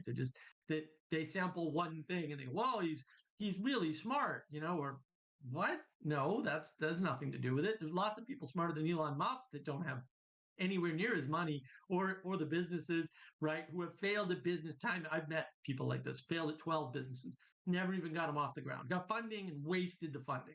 They had everything they needed to succeed except business acumen, right? And Elon Musk has that because he and his brother blew $700,000 learning how to fail, right, or learning from failure or something. And so that's not a practice, right? And so the key information on how to be Elon Musk is not a practice, and it's not practicable, right? It's that encounter with the beast, with reality, with nature as such, that you're open to learning from in ways that you cannot possibly predict or even understand in the moment. But you don't need to. Like, oh, bad news, you can't understand this or predict this. Good news, you don't even need to. It's irrelevant. And it's when we try to hold on to knowledge or understanding or get a sense, and if you want to see this in action, my hallucination stream last night of navigating patterns, definitely you could just see this. It was contrasted brilliantly, right? When you're caught up on that, you can't make progress. And not just at your thing, but at anything. You actually get stuck in life completely because you're always trying to understand before you act, which doesn't work. So then you're acting out of misunderstanding. Right. And then you misunderstand and misapprehend the world. And then you know, oh, you said this, and the person didn't say anything like that, or oh, you mean this, or this. It has to be A or B, right? You get into that A or B false dichotomy of the Republic. It's a natural thing that happens, right? It's not like, oh, I read the Hegelian dialectic and now I'm stuck in it. It's like, no, you'll fall into the Hegelian dialectic because it doesn't take much intellect to get there. And once you're there, you're screwed. Well, it's even worse. I'm going over this with Theo, right? Like what is a person and what does it mean to have a relationship to a person? And I went through all of this stuff and I'm like, this is way insufficient, so I need to explore it more. And like it's so insufficient that I don't even know how to explore it. Right? Like I don't know what I need to be doing in order to have the dialogues. Like I'm literally lost at that point. But I was talking about two realms, right? Like the is, right, or the descriptive, and the ought, right, or the relational, right? And you relate to a person, and what is well, that's effectively objects. And I think when you are in the realm of the is, you need to be doing the Hegelian dialectic. Like I don't think there's an option. And I think that's why the book is structured that way, because if you reason on one level, and maybe this is how the book is split, right? Like maybe the first half of the book is on earth, and the second half of the book is lifting up into the heavenly, right? But if you reason on earth, you need to set two things in opposition in order to have the contrast. I don't know if there would be another way of reasoning, because if you don't do that, then I think you're presupposing some external reference. Because if you don't have things on a line, right, then yeah, like then something has to start appearing above this, right? Like this is where we started drawing the triangles, right? Like the thing that is the ideal with the manifestation, and then there's the implementation effectively, right? Like I think those are just the rules that you're bound in, and I'm just gonna say that Wittgenstein figured this stuff out after 10 years of trying to deal with language, and then it's like, oh, but language is wrong. It's like, yes, language is wrong because it's putting you in a certain framework, it's putting you in a certain relationship to reality, which is necessarily limited. And this fits on the model that we made, right? Like you have the propositions and the procedures, and yeah, you go through them with logic. And like I think the Hegelian dialectic is a way to transcend in logic. Like that's the only method that logic can move levels. And since we need to move levels because it's not optional, that's the pattern that you're going to just self-express. And then if that's true, then every fucking idiot will necessarily end up there if they can apply logic within a certain capacity. Right. Well, and I think it's a good point about Wittgenstein. The other problem with Wittgenstein is, yeah, he brings thought down from the ethereal realm into the material realm of language, collapses it, and then he's trapped. And he's like, well, this doesn't work. That's correct. If you approach life with only propositions, you are a materialist, or you'll fall into materialism, and it won't work. That is correct. So when people are like Wittgenstein, blah, blah, blah, I'm like, he's an idiot. It's that simple. He made a simple mistake. It's not an uncommon mistake. Tons of people make this mistake. Noam Chomsky makes the same mistake. Lots of people confuse language and thought, even though it's so obvious that we know there are things that we think that we can't express at all, much less well, right? We know both those conditions exist, and yet you think language and thought are the same thing. It's obviously because you're solipsistically measuring your own thought through your own internal dialogue, but that isn't what's happening. You're You wouldn't be able to speak if that were the case, or you'd be born speaking from being a baby. And obviously, you're not. So that can't be what's going on. And so Wittgenstein and all these guys, this is why I'm just like, really? Somebody read this and like took these people seriously? Like, this is an easy mistake that they started from. And once you make that mistake, you will end up in the same place. And you can call it the Hegelian dialectic, or you can call it the Nietzschean problem, or you can call it the postmodern discovery, or whatever other nonsense you want to call it. It's all the same, and it all ends in Gnosticism, right? And because it is trapped, to Manuel's point, in the propositional and procedural, and it can't get out of that, because you can't get out of a closed world system created with those tools. And that is what they're pointing to, especially with the animal trainer in particular. Like, there's a difference here. There's a discernment between the solipsist or the sophist, right, and the person that actually has the experience in the participation. Vervaeke would call it participatory knowledge, right? I would call it participatory information.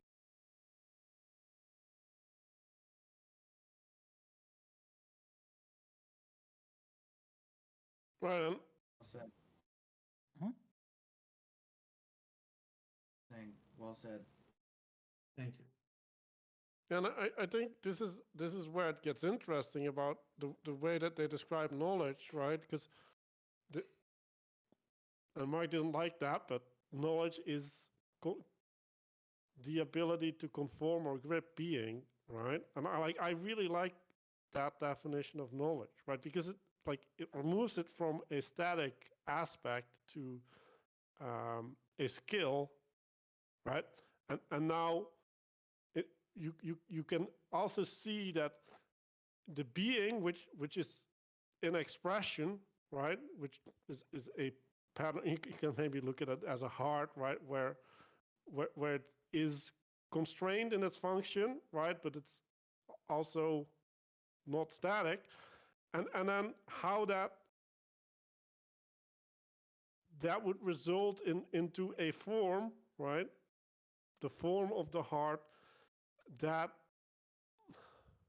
is in some sense the abstraction or the understanding of how to relate to hardness, right? To get out of it its essence, right? To relate to its essence, and that again is what a perspective is, right? Because like the perspective is that narrowed relationship of the grip, because you could have a different perspective on the heart, and that would give you a different essence or a different nature, right? Because like, and then maybe you can do the trick of combining the natures or something, but that would be building a body, right? Because now we're combining different organs effectively into a higher being, right? Or a embodied being that, yeah, and so yeah. Well, if you want to do your ontology, that that would be the way to do it.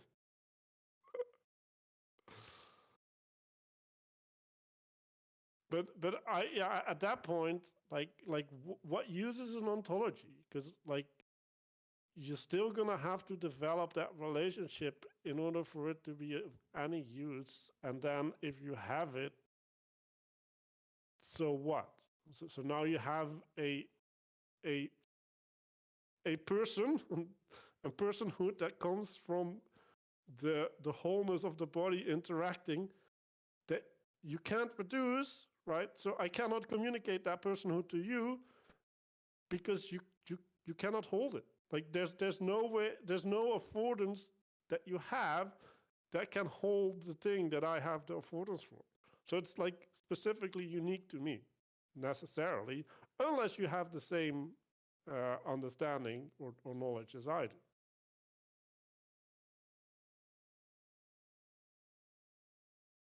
Yeah, if you think we want to wrap it up, it's about that time. Yeah. Well, let's see. Let's go back to my intention. Can I ask, just because it seems to be a theme of like this idea of having a different model of somebody and then failing to relate? Like, what are some of the So what are some of the causes or blocks? Because that seems to be coming up a lot. Like, why does this keep happening, that people are detached and we're unable to have these productive... Because you have to. Is it because people are trying to form ontologies and that they're when they shouldn't be? Or... Yeah, okay. No, it's not. It's not. Why do you form ontologies? You form ontologies so that you can make simplified models. Why do you need simplified models? You need simplified models to know how to relate to something. Like, fair enough. Like, you need, it's not optional, right? Except you can't form a model of me in your head, dude. You can't. This happened in the live stream last night. I was explaining this. You can't form a model of yourself. Like, you can't encompass your whole self. That makes no sense. You can't do it. Okay? And now you're thinking you can encompass enough of me that you can have a conversation with me? That's not happening. It's not an option. No one can do that, ever. No one's ever been able to do that, right? But what you can do is relate in the moment. And the reason why we're disconnected is because, like the guy last night, and we had a guy named David a few months ago did the same thing, right? You're using a model of me that you're talking to instead of talking to me in the moment. That is going to lead to disaster because all models are wrong and some models are useful. So it'll work, but it'll be wrong. And then that drift increases over time as you try to engage further with the person. So the more engagement you have, we'll say on the propositional and procedural layer, the less you'll have in common. Absolutely mathematically certain. That's the issue, right? Whereas if we just go and fish together, or just go and sit and have a meal together, or we go off and go for a walk in the woods, right? Now we have a different set of modes of communication, right? We don't have to talk at all, and we come together at something because the telos was to come together. The telos of a conversation is either to get your point across, right? To communicate with somebody, right? Or to win an argument, right? Or to maybe prove your superiority, right? You're in a contest, right? I mean, and there's more. But when the telos of the conversation, and all of this happened last night explicitly. I talked about all of this last night in the live stream. When the telos of your conversation is of that nature, you're already done. You're already finished. You've brought everything down to a layer where you're going to have nothing but conflict and disagreement. And that's inevitable. And that's why when people are like, oh, we need more conversation, I'm like, no, we absolutely do not.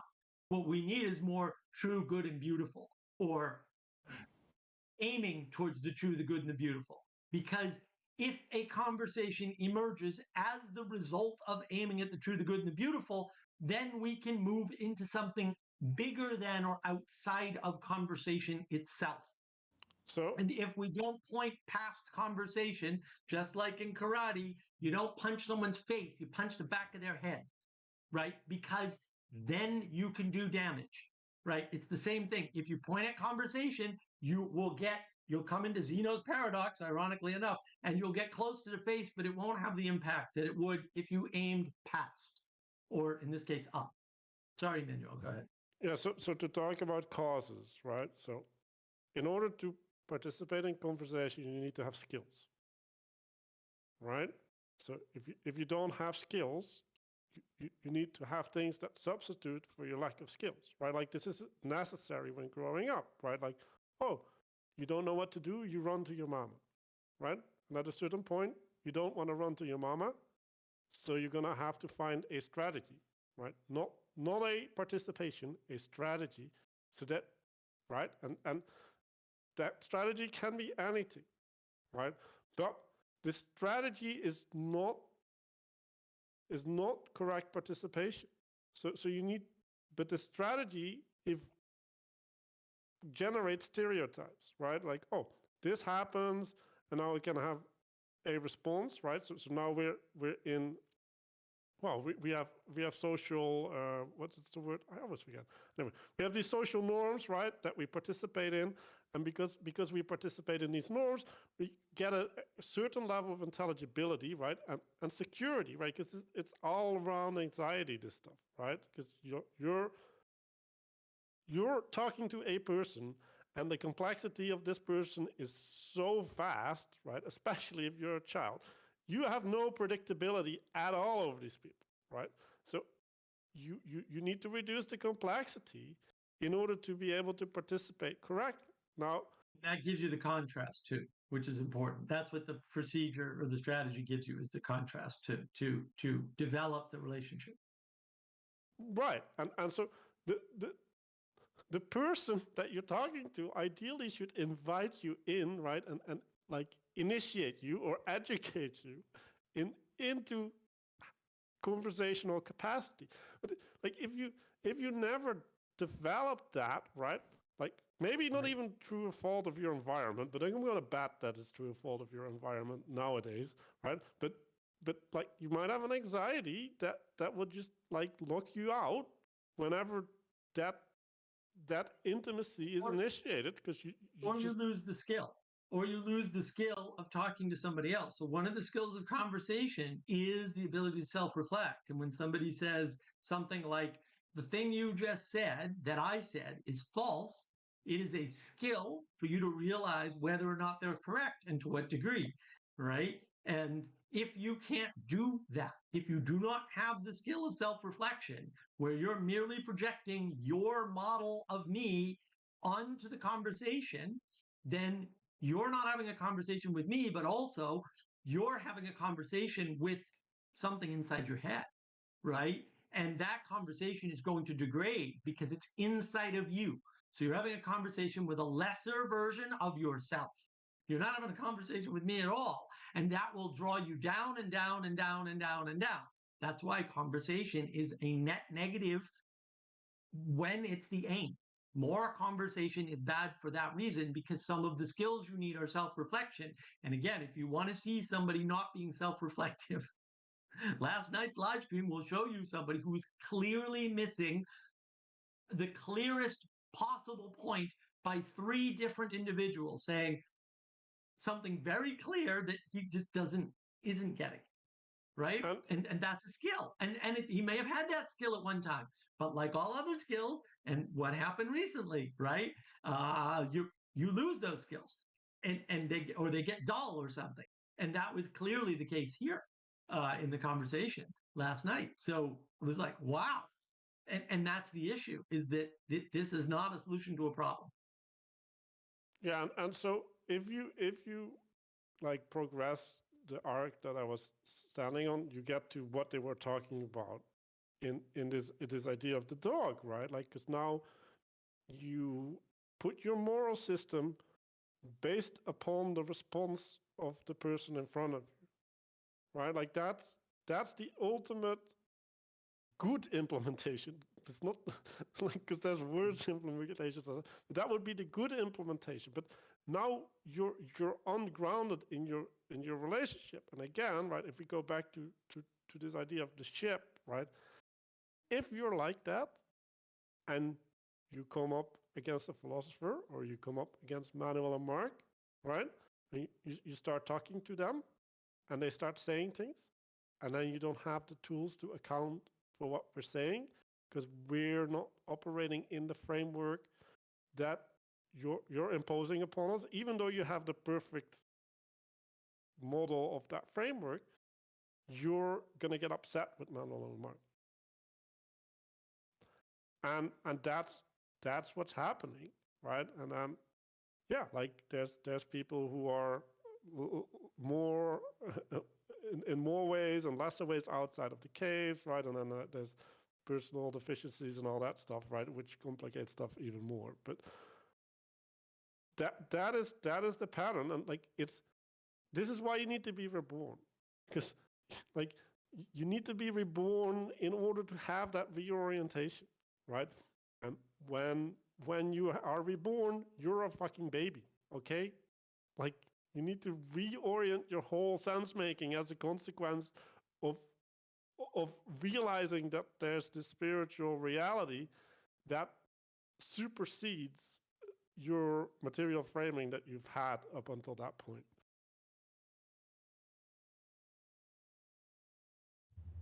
And so their idea of birth is in education. So that's exiting the cave. like that's literally like what is birth? Like it's going through a hole, seeing the light for the first time and being blinded. That's what we're like. Like it's literally a bird. Like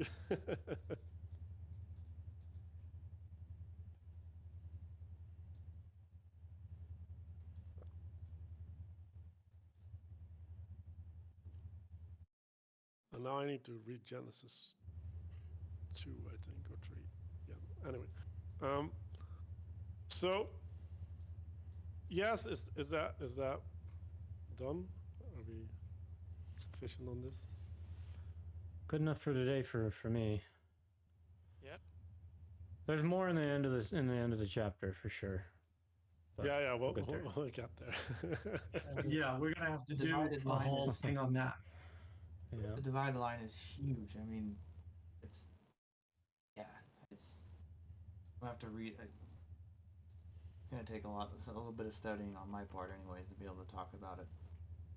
Yeah, the Danny kept jumping there and skipping over the what I thought was the important part, which thank you Ethan and thank you Adam, because I was stuck on that stupid lion tamer thing. I was like, what is this animal tamer?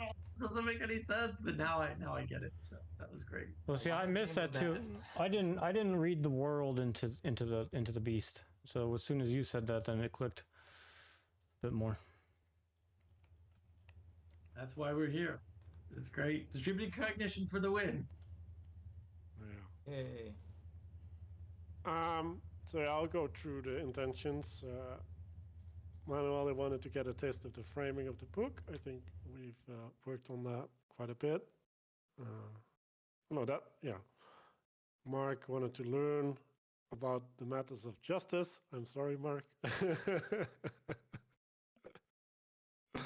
And I wanted to look at the insights of others, and then he wanted to understand the world of the forms, which is something that he will get more opportunity to next week. So let's use those intentions in our reflection, and maybe set an intention for our engagement with the week at the end. Should everybody set their intentions for the week? Yeah. Maybe someone wants to bring up their intention, ask for advice or whatever.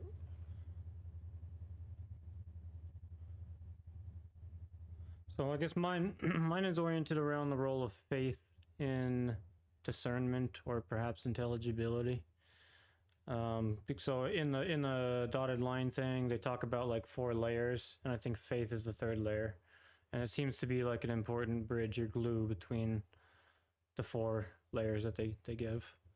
But then that, and then also I've been listening to Don Quixote, which is where the word quixotic comes from, and so basically I'm thinking about like, what does it mean in thinking about these models or analogies? I'm trying to imagine like, all right, what does it mean then to go up to the level of justice if I'm at the level of the individual or the level of the city?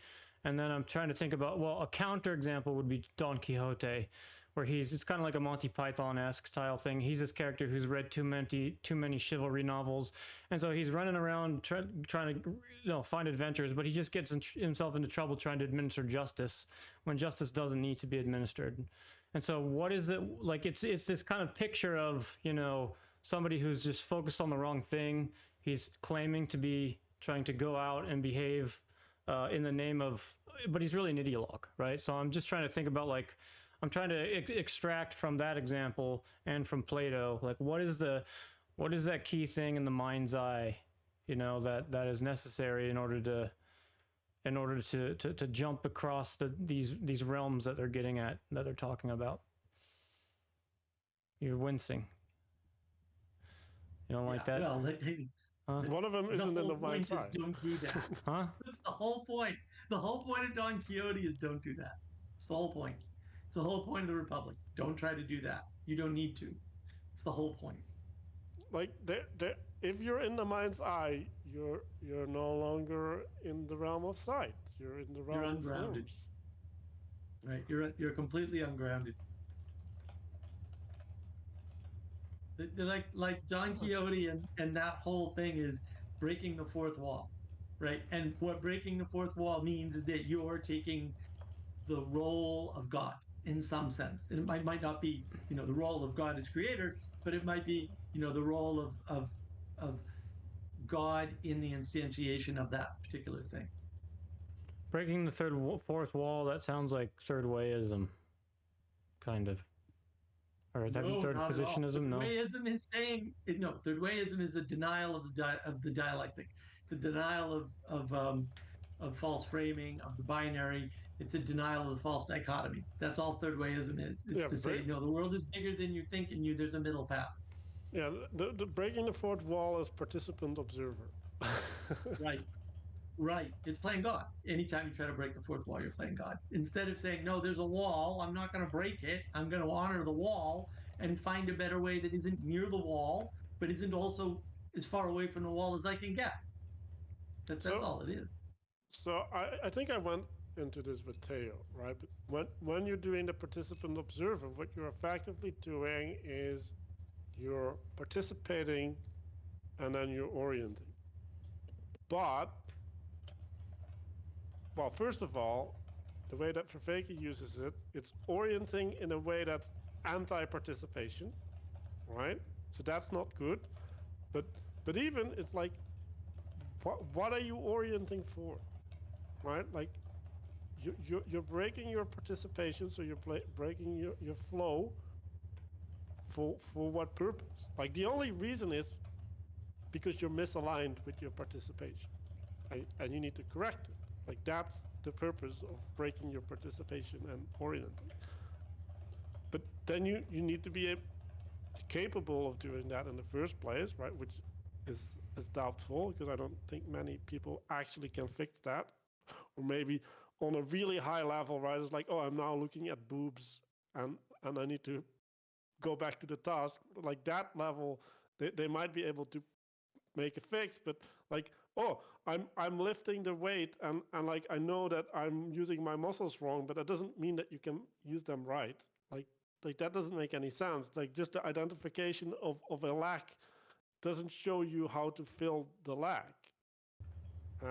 So, oh yeah, I want to connect it back to the fate thing, because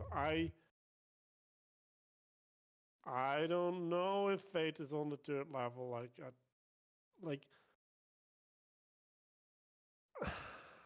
I mean, you have to believe in the forms, I guess, right? So, yes, participating in the forms requires faith.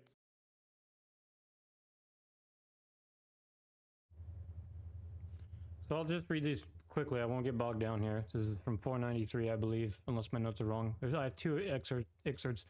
I don't know who's speaking. You understand me very well, I said. And now to those four divisions of knowledge, you may assign four corresponding faculties. Number one, pure intelligence to the highest sphere, active intelligence to the second, to the third, faith, to the fourth, the perception of the shadows, and the clearness of the several faculties will be in the same ratio as the truth of the objects to which they are related. Kind of a mouthful. Then they go on later in another section. They have the same structure, which is comes later. You have quite conceived my meaning, I said, and now corresponding to these four divisions, let there be four faculties in the soul: reason answering to the highest, understanding to the second, faith or conviction to the third, and perception of shadows to the last. And let there be a scale to them. And let us suppose that the several faculties have clearness in the same degree that their objects have truth. So there's a correspondence between the faculties and the objects. There's a lot there. Again, I said I wouldn't. Huh? No, they're not objects. They're spheres. Well, you have the sphere, and in the top realm you have the real objects, and the sun, and then that's the also Lord. a sphere. No. What this is the thing that he did, right? Like, you have the sense making tool, and it's relating to a dimension, right? Effectively, right? It's a dimension of intelligibility, right? So he's discerning four dimensions of intelligibility, and then he's classifying the relationship, right? So, but I don't like the words that he's using there, because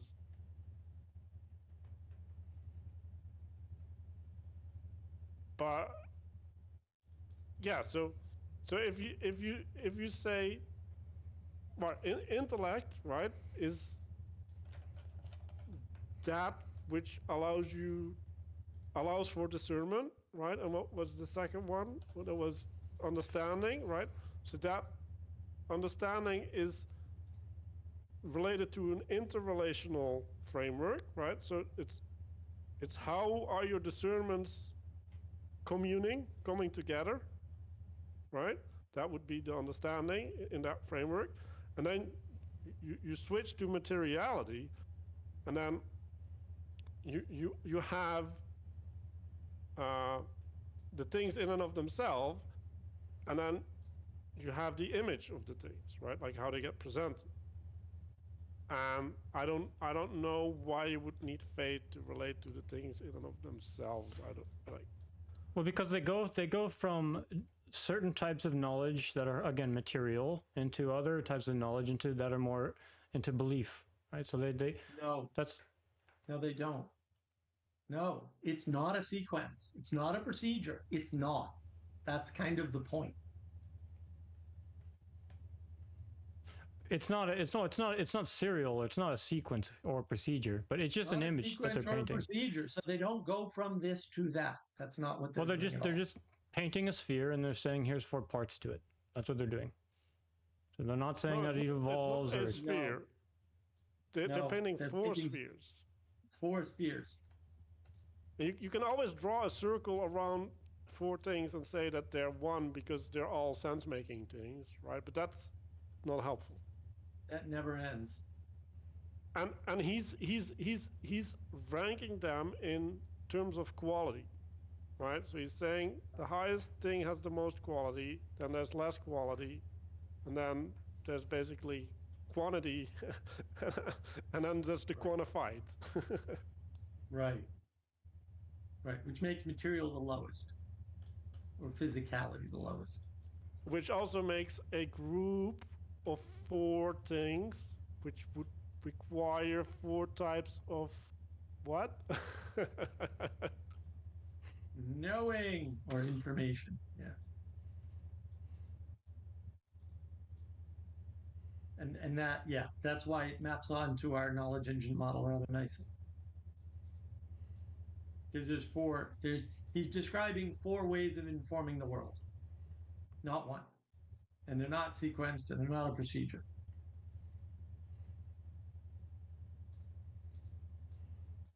And that's a re-enchantment, right? Oh, you can't reduce this to 1. Nope, you can't. Which means you can't just get a procedure or a practice and have it. Nope, you can't have it. You can't just get a practice, right? You can't do any of that. It's not an option.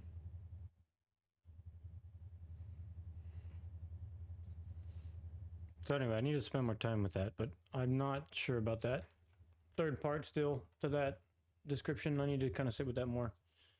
Well, but, and you have to realize that I don't think these things are optional, right? So this is why we say like there's 4 types of knowledge, right? So the way that Plato frames it is like, well, yeah, if you climb the ladder, right, you might get up there, and I'm like, no, and this is maybe the argument. You've already seen them at birth. It's like, no, like you're already on the ladder. You're already using all of these realms, but they're in your subconscious, right? And what happens when we start talking or whatever, right?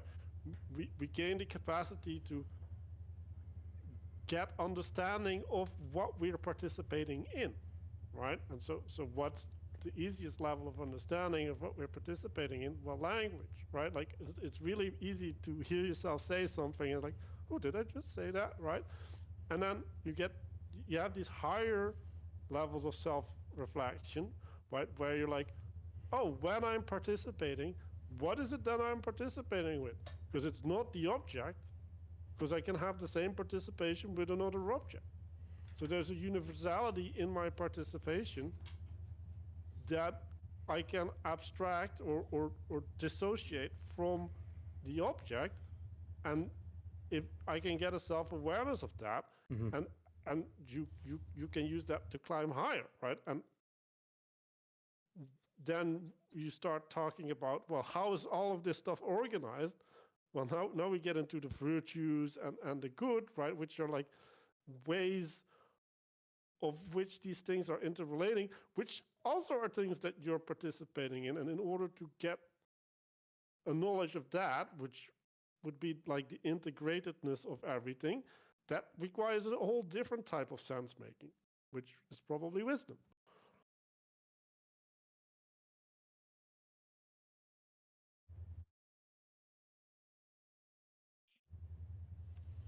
So I'm very satisfied that we have very poor language for discussing cultural cognitive grammar these days.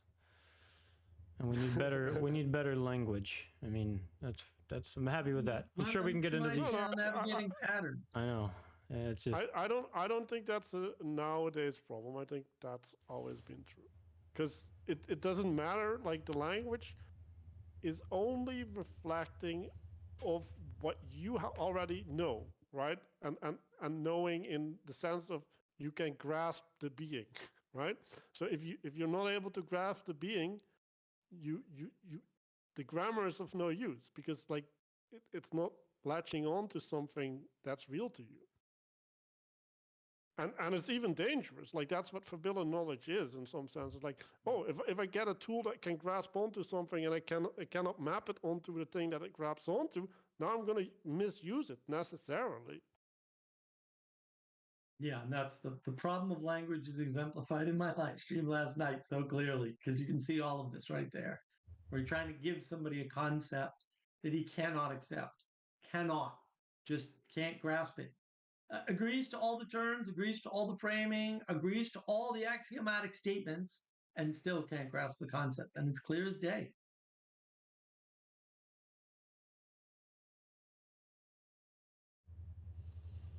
Well, Adam or Mark, did you guys have anything? I know I've been kind of occupying a lot of this time at the end here.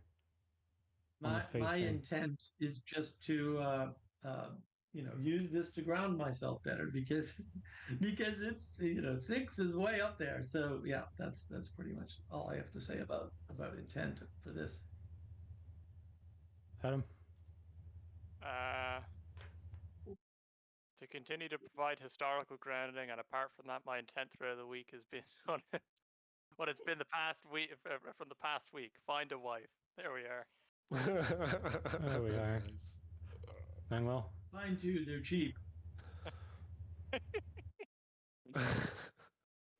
Well, I was thinking about how to have this conversation with Theo because like it's just blowing up in my mind, like the train that needs to be covered and the agreements that need to be had, right? So I got in the rumination, I got the seeds category, right? So when you relate to a person, you can see seeds in them that are sprouting, and you can relate to the seeds that are sprouting. You can see places that require seeding, so you can seed in them. You can see things that require sun, right? So you can shine a light on things for them. And you can see a lack of nutrition. So it's like this gardening analogy and what it means to be in relationship to a person and yeah, like the angles of relating and I'm certain that list is incomplete. And I'm like, already with that list, I'm like, holy cow, right? Like, what did I just do? Like, so I'm gonna have to extend this whole garden metaphor, right? And I'm gonna have to connect it with all of these things, right? And then you can place it in a interpersonal context, and then in the social context, right? And then I'm trying to build up to the relationship with God. So I'm just gonna have to deal with that for the week because that's not gonna be fun. It's just gonna blow my mind. Well, I like that analogy that about seeds, and maybe just if you're in the workplace and you have people on your team, like, do some of them need watering technically or with personal life or with whatever, right? It's just good. It's good, humble perspective you just have, be meditating on throughout the week. So Yeah, cultivation all the way up and down. That's what people get confused. You want to be a good employee, you have to cultivate not just the people side of your company, but the non-people side of your company, right? If you don't pay attention to the accounting, you're going to go bankrupt, right? If you don't pay attention to the HR, people are going to leave, right? If you don't pay attention to the people are going to leave, right? There's all these aspects. If you pay attention to technology, the company will fail, right? And that's why companies are hard, because it takes a lot of different skills.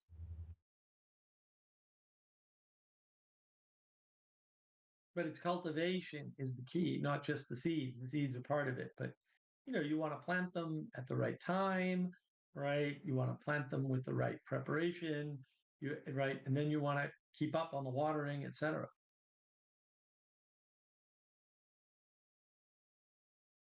Yeah, and more importantly, right, you're going to have to develop a sense making in relationship to that. And like that is not obvious, right? And like, yes, like you're going to be doing that naturally. But if you want to do it intentionally, that's a whole different ballgame. And then that's not even accounting for the fact that you'll get reciprocally narrowed because you're you and you have emotions. So like the amount of putting yourself aside that is necessary to do this correctly is just unbelievable. Yeah, well, that's why humility is so important, right? Like